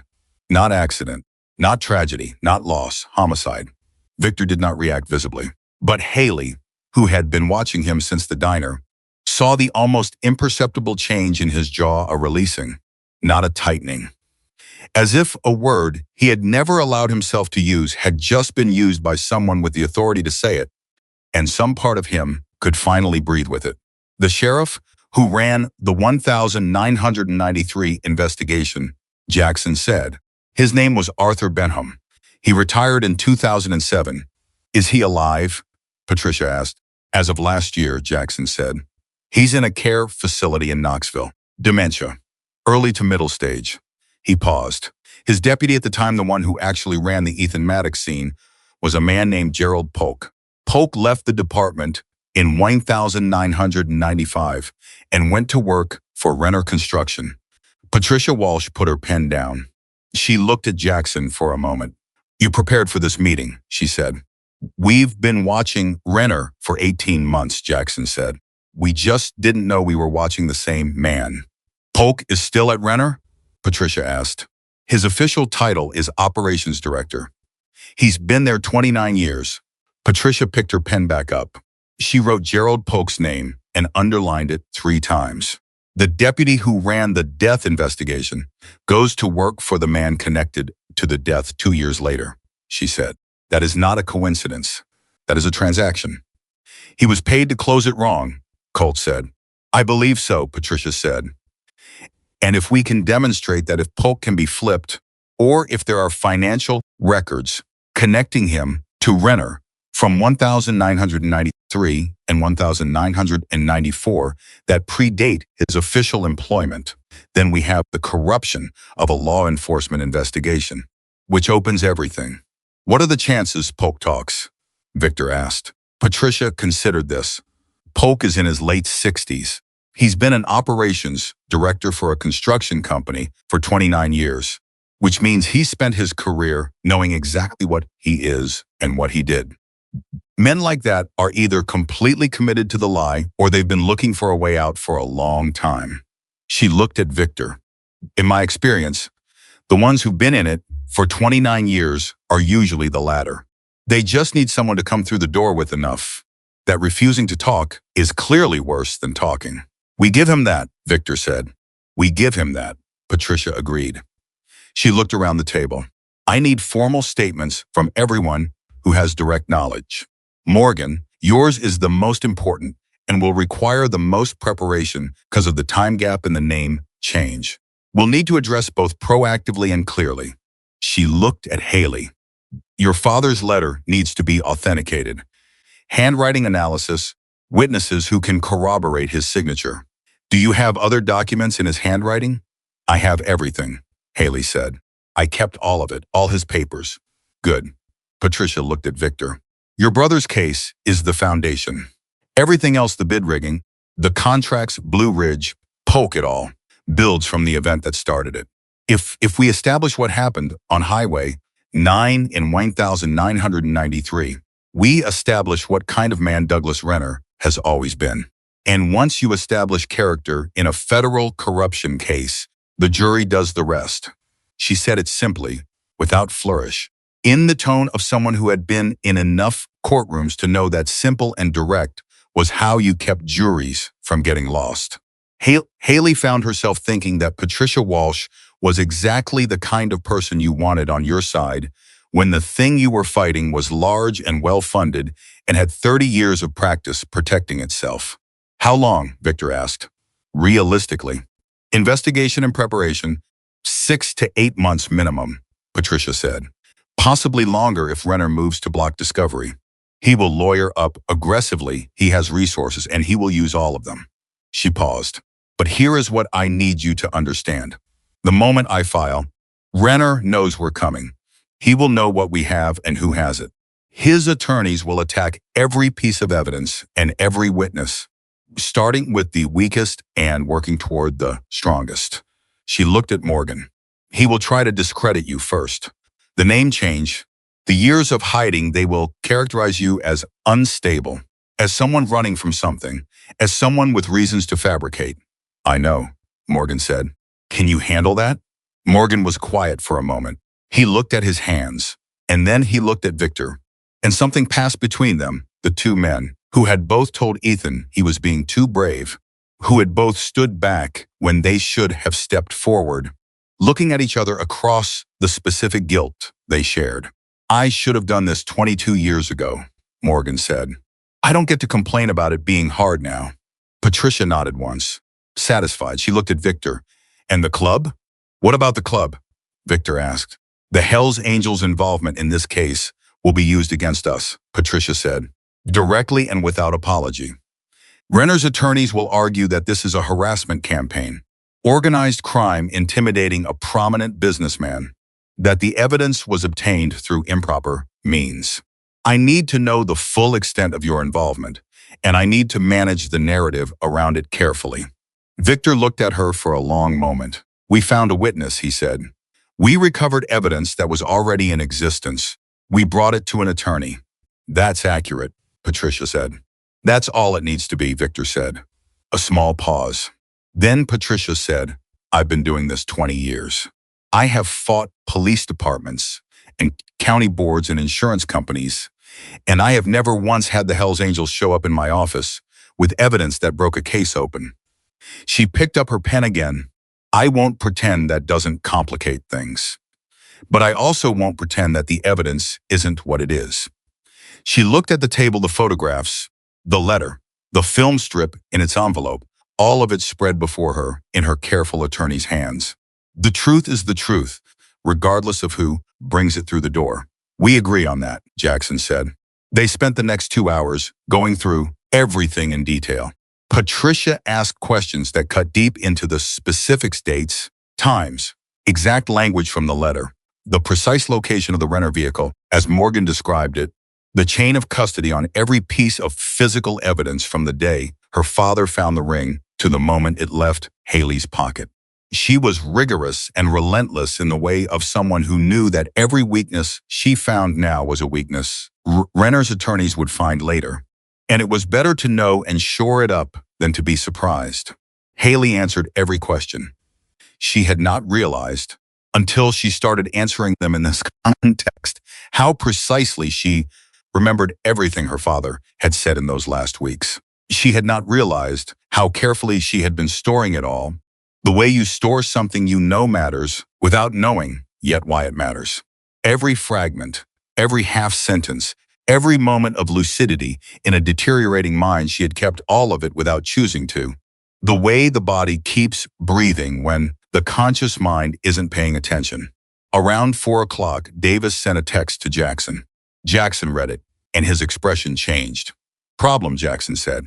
The room refocused. Davis has been monitoring Renner's public activity, Jackson said. There was a planning commission meeting scheduled for this week. It was just postponed. He looked up from his phone. And Renner's attorney, a man named Arthur Gilliam, he's been Renner's personal counsel for 15 years. Gilliam has filed for an emergency review of the Walsh v. Renner civil appeal. Patricia went very still. He's moving, she said. Someone talked, Colt said. He said it flat and certain, the way you say something when the evidence is obvious and you don't need to dress it up. Nobody in this room talked, Victor said. Colt said. But we visited Morgan this morning. We drove out there with 4 motorcycles. Someone saw us. Someone connected it to something. Or Renner has a longer reach than we thought. And something in the last 18 months triggered a flag. He looked at Patricia. Either way, he's moving. Patricia stood up. She was already thinking 3 steps ahead. Haley could see it in her eyes. The rapid calculation, the reorganization of sequence and priority. The appeal review is standard legal maneuvering. He does that whenever he feels pressure. But the commission postponement is significant. She looked at Victor. If he's pulling back from public activity, he's either preparing to fight or preparing to run. Given his resources and his age, I'd guess fight, which means he's going to try to discredit us before we can file. She looked at her watch. I need to accelerate the timeline. How much? Jackson asked. I need Morgan's statement by end of this week. Formal, notarized, complete. I need your father's letter authenticated within 10 days. She looked at Haley. And I need you to be prepared for the possibility that Renner's people are going to come at you directly. He will research you. He will find everything there is to find about your life and your father's life, and he will look for a reason to make you the story instead of him. Haley felt the cold that was becoming familiar. What kind of reason? Anything, Patricia said. Debt, legal history, mental health, family trouble. They will look at every angle, and they will find the most damaging framing they can. She paused. Is there anything I should know now so I can prepare for it? Haley thought about it honestly. She thought about the mountain of small debts she'd been chipping away at since her mother died. She thought about the missed rent payment 2 years ago that had gone to collections before she caught up. She thought about Danny's brief, stupid involvement with some kids from the next county over when he was 19 and grieving and making bad decisions, which had resulted in a misdemeanor that was expunged, but was still findable if you knew where to look. She told Patricia all of it, every bit, because the alternative was being ambushed by it later, and she was done being ambushed. Patricia wrote it down without judgment. None of that is damaging if we're already ahead of it, she said. The financial difficulties make you sympathetic, not suspicious. Your brother's record is expunged and any attempt to use it will backfire. She looked at Haley steadily.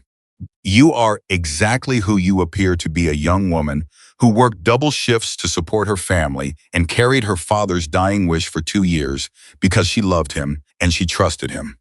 That story does not need defending. That story defends itself.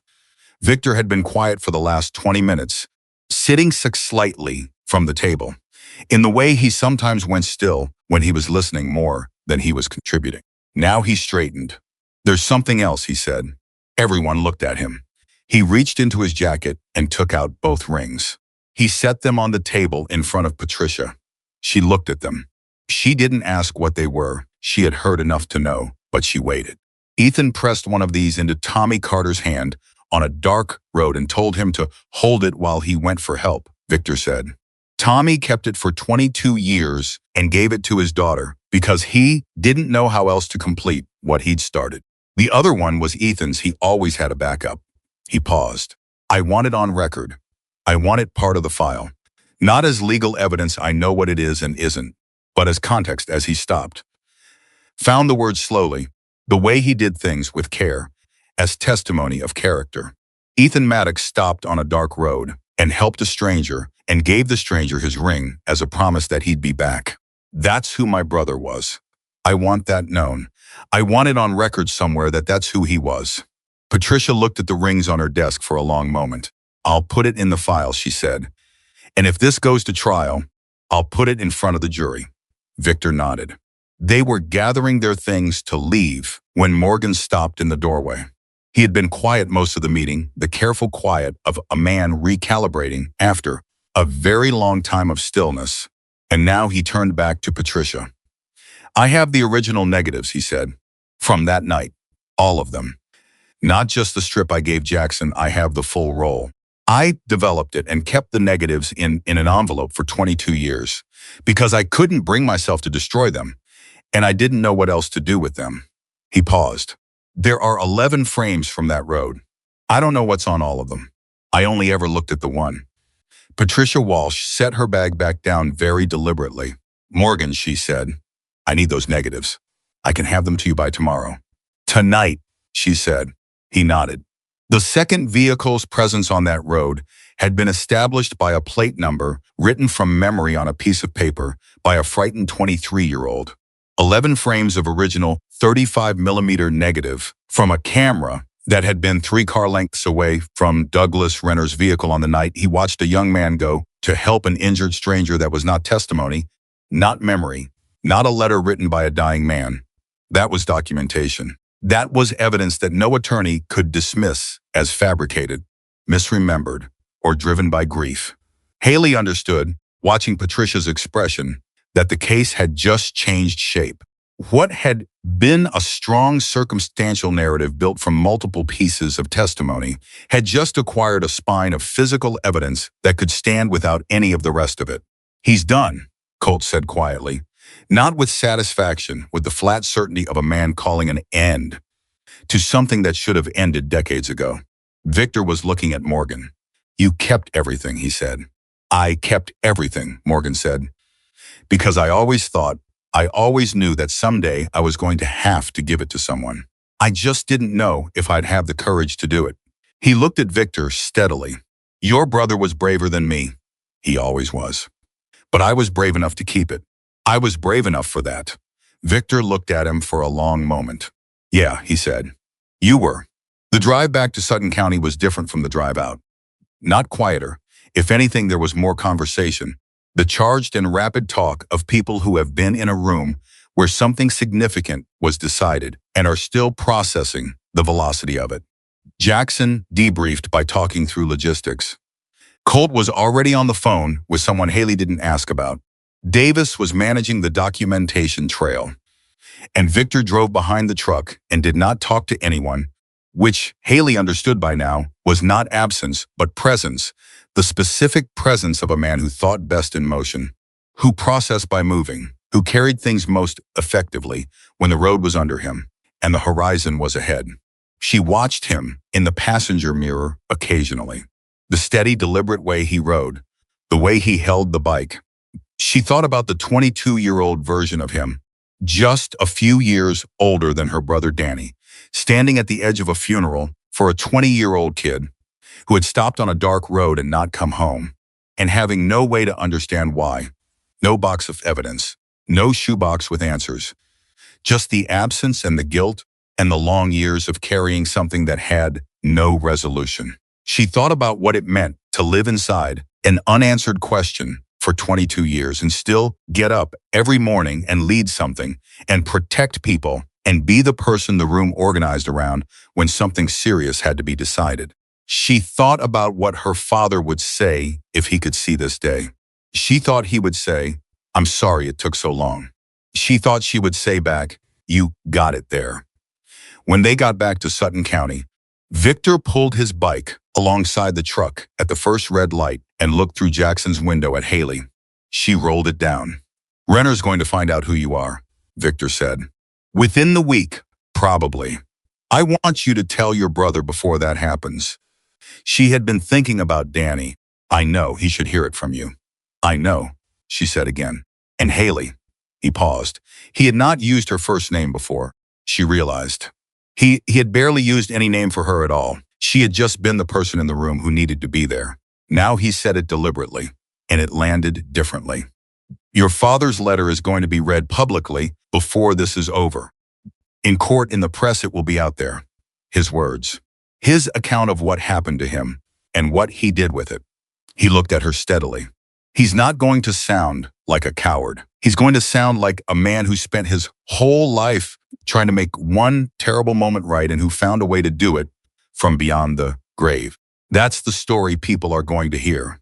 Haley felt the tears again, blinked them back again. She was getting better at that, or worse, depending on how you looked at it. "He deserves that," she said. "He does," Victor said, "and so do you." The light changed. They drove on, and in a large house in the best neighborhood in Sutton County, Douglas Renner sat in his study and told his attorney that it was probably nothing, probably just Patricia Walsh making noise again, and listened to his own voice deliver the reassurance with a calm he was working very hard to maintain, and felt for the first time in a very long time the specific cold of a man who has built his entire life on a buried thing and has just felt the ground begin to move. Gerald Polk called Patricia Walsh on a Thursday morning, 6 days after Morgan Keller handed her the envelope of negatives. He did not identify himself at first. He said only that he had information relevant to the Renner matter and that he wanted to speak to someone before things went further. Patricia had been in her car when the call came in, and she had pulled over immediately because in 20 years of practice, she had learned that the calls you took while still moving were the calls you processed wrong. "Who am I speaking with?" she asked. A long pause. The kind of pause that contains a decision being made in real time, the full weight of a man standing at the edge of something he has been standing back from for a very long time. "Gerald Polk," he said. Patricia did not react audibly. She had trained herself out of audible reactions years ago because audible reactions made people cautious and caution made people hang up. She said, "Mr. Polk, thank you for calling. Tell me what you need to tell me," he told her.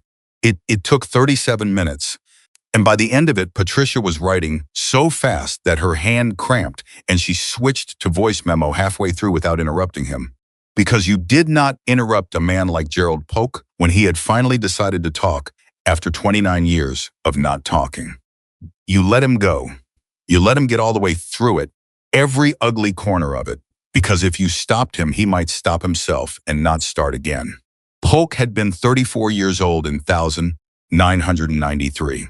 He had been ambitious in the way of a man who has figured out that ambition in a small county requires the right kind of and the wrong kind of ethics. And Douglas Renner had been exactly the kind of friend who could accelerate a career, which was why. When Renner called him at 6 in the morning on October 15th, 1993, the morning after Ethan Maddox had been found dead on Highway 9, Polk had answered on the second ring and listened and understood immediately what was being asked of him. Renner had not ordered anything. He had never been that direct. Polk made that clear. He had simply explained the situation, expressed his concern about how certain elements of the investigation might look if examined without proper context, and mentioned that he was in a position to be very grateful to people who helped him navigate difficult situations. He had said all of this in the calm, organized manner of a man who had thought it through beforehand and knew exactly the effect each word would have. Polk had run the scene investigation. He had written the report. He had made sure that certain tire marks on the road were attributed to Ethan's own motorcycle rather than to a second vehicle. He had made sure that the toxicology, which had shown nothing, because Ethan had been perfectly sober, was framed in the report language in a way that implied possible fatigue or inattention without stating it outright. He had closed it as single vehicle, and he had done it thoroughly, and he had moved on. And 2 years later, he had accepted a position at Renner Construction at a salary that was 40% above what any comparable position in the county paid. And he had spent 29 years telling himself that it was one thing, one decision, one night, and that the rest of his life was his own. It wasn't one thing, Polk told Patricia. His voice had the hollowed-out quality of a man who has been carrying something corrosive for long enough that it has eaten through to the structure. He owned me from that morning forward. Every time I thought about leaving, every time I thought about what I had and what I'd done, he'd find a way to remind me. Never a threat, just a reminder. A photograph on his desk. A comment. A look. A pause. I was a coward. I have known that every day for 29 years, and I am telling you now because I am 63 years old, and I am done. Patricia asked him the question she had to ask. Did Douglas Renner explicitly tell you that he caused Ethan Maddox's death? A silence. He told me that the boy on the motorcycle had been a problem, Polk said carefully. He told me that the problem had been resolved. He did not use specific language. He never used specific language about anything. That's how he operated. Another pause. But I saw the scene, Miss Walsh. I was there at 6 in the morning before anyone else arrived. I saw what that road looked like before I wrote my report, and what I wrote in that report was not what I saw. Patricia asked, would you be willing to testify to that? Yes, Polk said, without hesitation. As if the decision had been made long before this call, long before Renner's attorney filed the emergency appeal review, long before whatever it was that had finally pushed him to dial her number. As if the decision had been made 29 years ago, and he had simply been waiting for the moment when it was possible to act on it. Patricia called Victor before she had even started the car again. He picked up on the first ring. Polk called, she said. A silence on his end. Short controlled, he said. And we have everything we need, she said. Victor was quiet for 3 seconds. Patricia had learned in the last 6 days that 3 seconds of Victor Maddox's silence was worth about 3 minutes of most people's talking. File, he said. I filed this week, she said. Federal corruption charges, bid rigging, obstruction of a law enforcement investigation, conspiracy. And I refer the Ethan Maddox case to the State Attorney General's office for reopening as a potential homicide investigation. Renner will fight it, Victor said. He'll fight it with everything he has, Patricia said. And he has a great deal. But he is fighting a dead man's letter, a photographer's testimony with original negatives, a former deputy's confession, 30 years of documented financial pattern, and a federal jurisdiction that does not owe him any of the favors his local network does. She paused. He's going to lose, Victor. I'm telling you that because I don't tell clients things I don't believe, and I believe it. Victor said he's going to know before you file. His attorney will hear, Patricia said. He might run. I have already spoken to the federal contacts who will be co-filing, Patricia said. Travel restrictions will be in place before he gets a chance to make that decision. Another pause. You've been busy, Victor said. I've been waiting for a case like this for 20 years, Patricia said. When it arrives, you move. She heard something on his end that might, in a different man, have been a laugh. Call me when it's filed, he said. You'll know before I call, she said. When Douglas Renner gets served, the whole county is going to know. She was right. Douglas Renner was served on a Friday afternoon at his office, not at home. Not quietly. Not with any of the discretion that his attorney had reportedly requested. Federal process servers did not negotiate discretion. They served documents and they left. And by 4:30 that Friday afternoon, 3 local news outlets had received anonymous tips about the filing. And by 6 o'clock, the story was running. And by 9 o'clock, it had been picked up by 2 state-level news organizations with considerably larger audiences. Haley heard about it from Danny. She was in the middle of the dinner shift, her last shift of the week. The Friday crowd that was always loud and always hungry and always tipped better than the weekday crowd. Because Friday felt like relief to people, and relief made them generous. Her phone was in her apron pocket. She felt it buzz and ignored it, and then buzz again, and then 3 more times in rapid succession, which was the pattern Danny used when something was urgent. She stepped into the back between the kitchen pass-through and the supply shelves and read his texts. It was on the news. Renner's name. A federal filing. Corruption. And something about a cold case, a young man's death in 1993 being referred for investigation. Danny had written, "Is this because of the ring?" She stared at the screen. She had told Danny everything 2 weeks ago, the night after they came back from Millfield, sitting at the kitchen table with the empty shoebox between them and a cup of tea she kept forgetting to drink. She had told him about the ring and the shoebox, and Victor and Morgan and Patricia Walsh, and what their father had kept for 22 years. Danny had listened in the particular silence of a 20-year-old man learning that his dead father was larger and more complicated than he had known. And when she finished, he had said he was trying to fix it. And she had said, yeah, he was. And Danny had said, he should have told us. And she had said, he was scared. And Danny had said, I know, I wish he had told us. She texted back now, yes. Danny's response took 40 seconds. Dad would be losing his mind right now, in a good way. She almost laughed in the supply corridor of the diner at 9 o'clock on a Friday night. Almost. Her eyes went wet again. She blinked it back again. Yeah, she texted he would. She went back out and finished the shift. Victor called at 11 after the diner closed. You saw, he said. Danny sent me about 15 texts, she said. She was in the parking lot, apron off, jacket on, the night cold and clear above her. The same parking lot, the same fluorescent lights of the diner sign buzzing behind her. 11 weeks ago, she had stood in this exact spot with a ring in her hand and a dead man's instruction and no idea what came next. How are you? A pause. I don't have a good answer to that. That's okay, she said. Patricia says the process is going to take months, he said. Possibly over a year before anything reaches trial. Renner's attorneys are already filing motions. He paused. I knew it would be long. I've known long things before. But knowing it and feeling it are 2 different experiences. Is there anything I can do? She asked. You already did it, Victor said. That's not an answer. It's the only accurate one, he said. Another pause, longer. I went to Ethan's grave today. I hadn't been in 3 years. I kept telling myself I'd go when I had something. When I had an answer, he stopped, started again.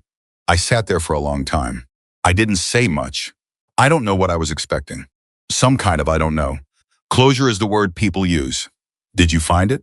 Haley asked quietly. No, Victor said. But I found something else.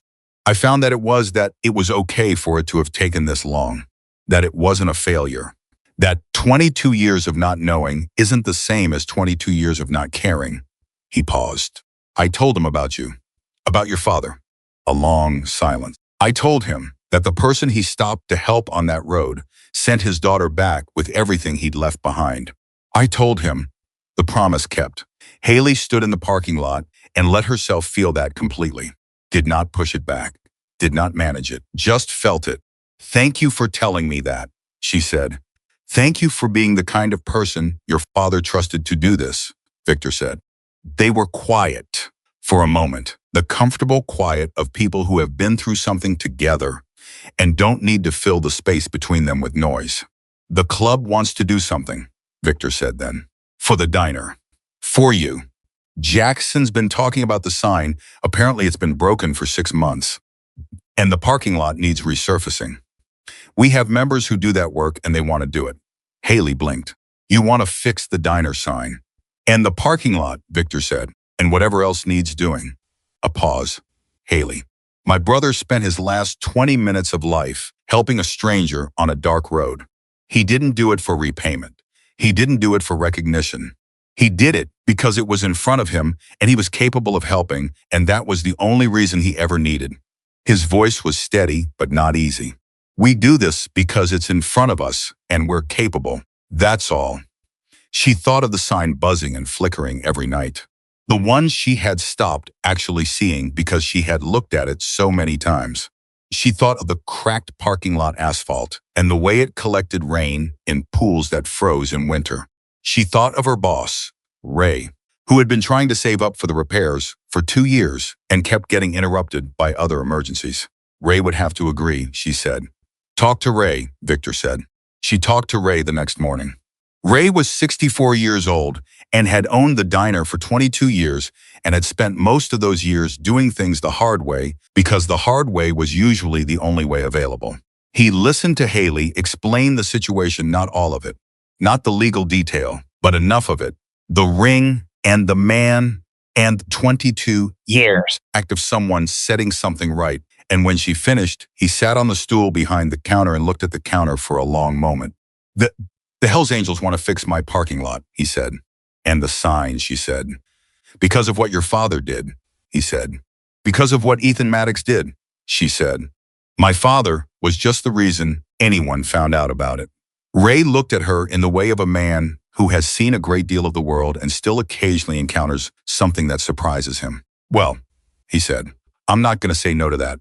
They came on a Tuesday, 8 of them, with equipment and materials, and a precision of organization that surprised Ray visibly and made the 2 regular morning customers stare in open fascination. They worked through the day. The parking lot was done by mid-afternoon. The sign was repaired and rehung by 6. 2 of them fixed a section of the diner's rear gutter that had been pulling away from the fascia for months.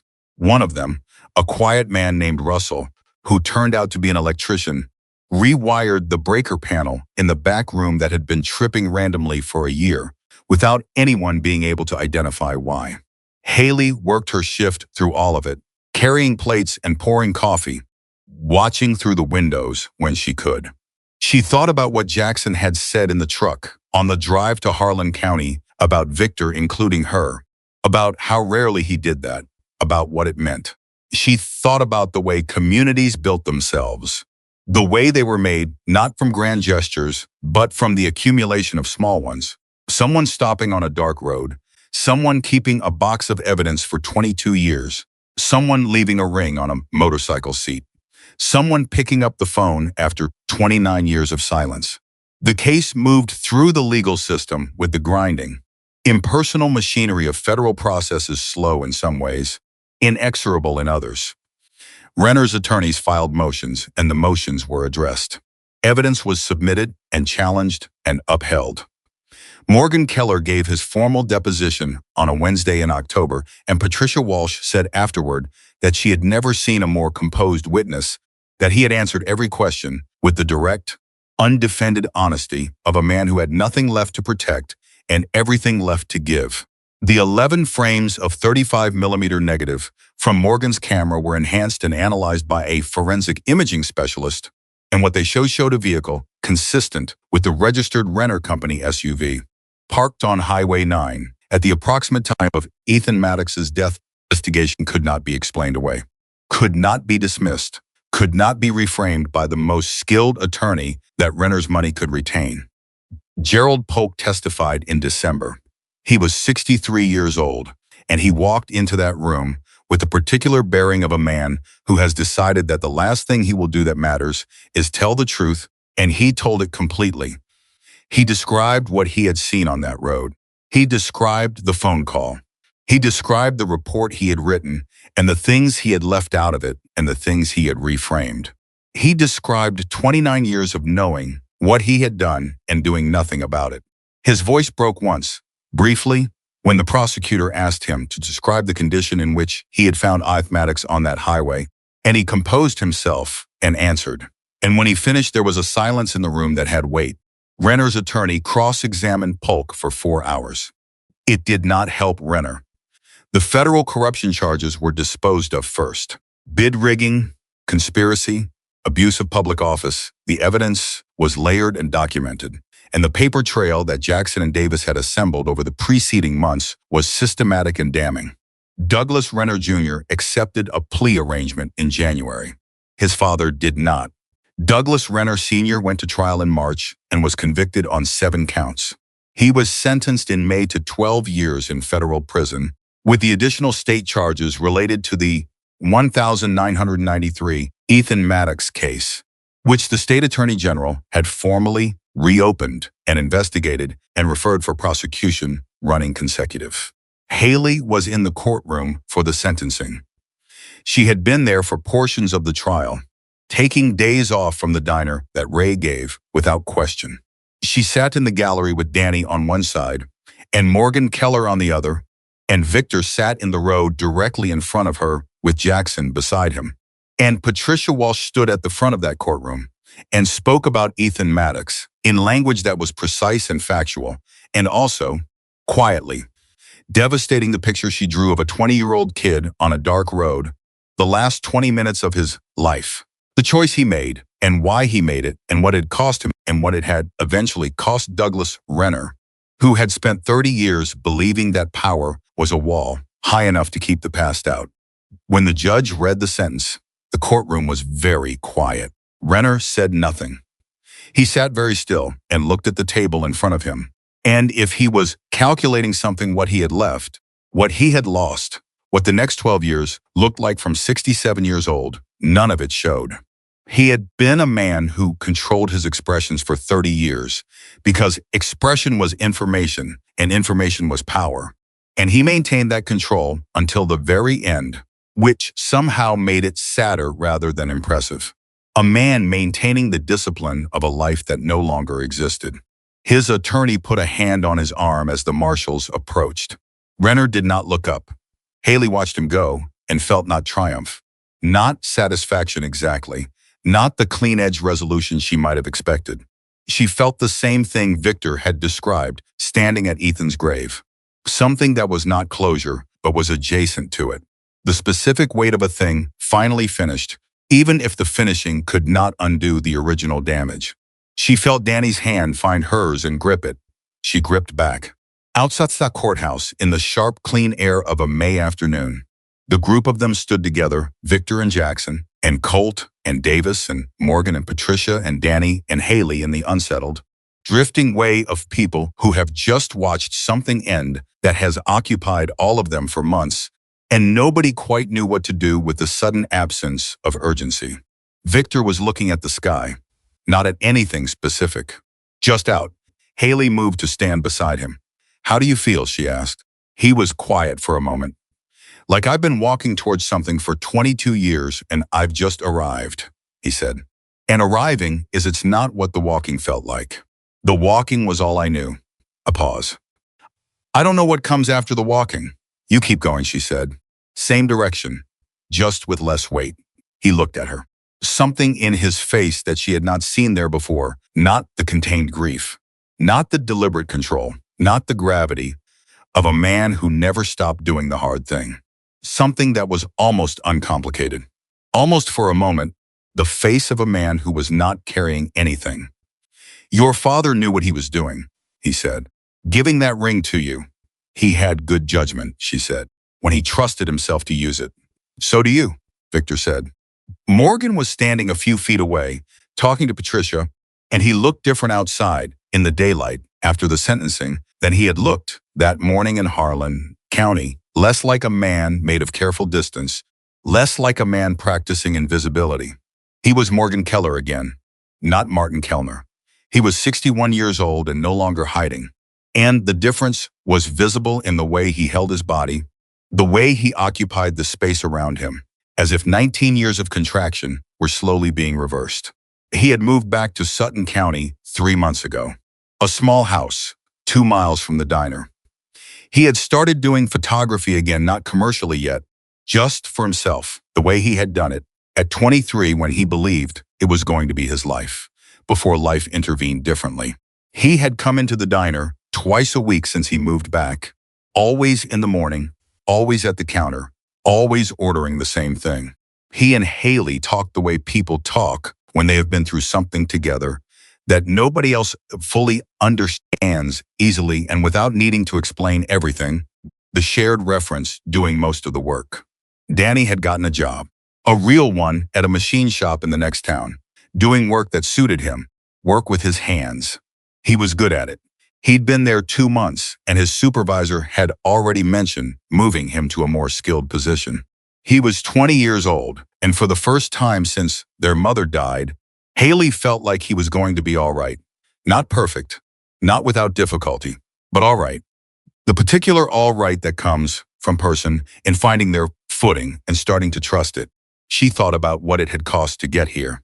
Her father's 40 years of guilt, Victor's 22 years of unresolved grief, Morgan's 19 years of hiding, Gerald Polk's 29 years of knowing and doing nothing. All those years, all those people shaped and diminished and altered by one man's decision on one night on a dark highway. And against all of that weight, one contrary fact, a 20-year-old kid who stopped because stopping was the right thing to do, who pressed a ring into a stranger's hand as a promise, who rode toward help and never made it back. Ethan's choice had started all of this. His death had buried it. And the ring had, across 22 years and 2 families and one frightened woman in a diner parking lot at midnight, brought it back. 3 months after the sentencing, Victor stood in front of the Hells Angels chapter at their regular meeting and presented a proposal. He had discussed it with Jackson first and with the members individually, and by the time he stood in front of the full group, there was no real debate, only the formality of saying out loud what everyone already agreed was right. The proposal was a memorial fund in Ethan Maddox's name. Not public, not loud, not announced on a sign or a press release. Just a fund. Money that went to people in the county who needed help and had no one with the power to provide it. Medical bills, legal aid, emergency repairs, the kind of costs that crushed people who were already close to the edge. Administered quietly, given without ceremony, because Ethan had not stopped on that road for recognition. He had stopped because someone needed help, and he was there. The fund's first contribution paid 3 months of rent for a single mother in Sutton County, whose employer had just closed without notice. The second paid for emergency dental surgery for an elderly man in the next county who had been in pain for 6 months because he couldn't afford the procedure. The third paid the legal fees for a young woman fighting an eviction that was, Patricia Walsh confirmed after reviewing the case, clearly retaliatory and clearly winnable. None of these people knew where the money came from. They received a letter on plain paper that said only, someone thought you could use this. No repayment necessary. Haley knew, because Victor told her. She kept it to herself. 6 months after the sentencing, Haley was closing up the diner on a Friday night later than usual.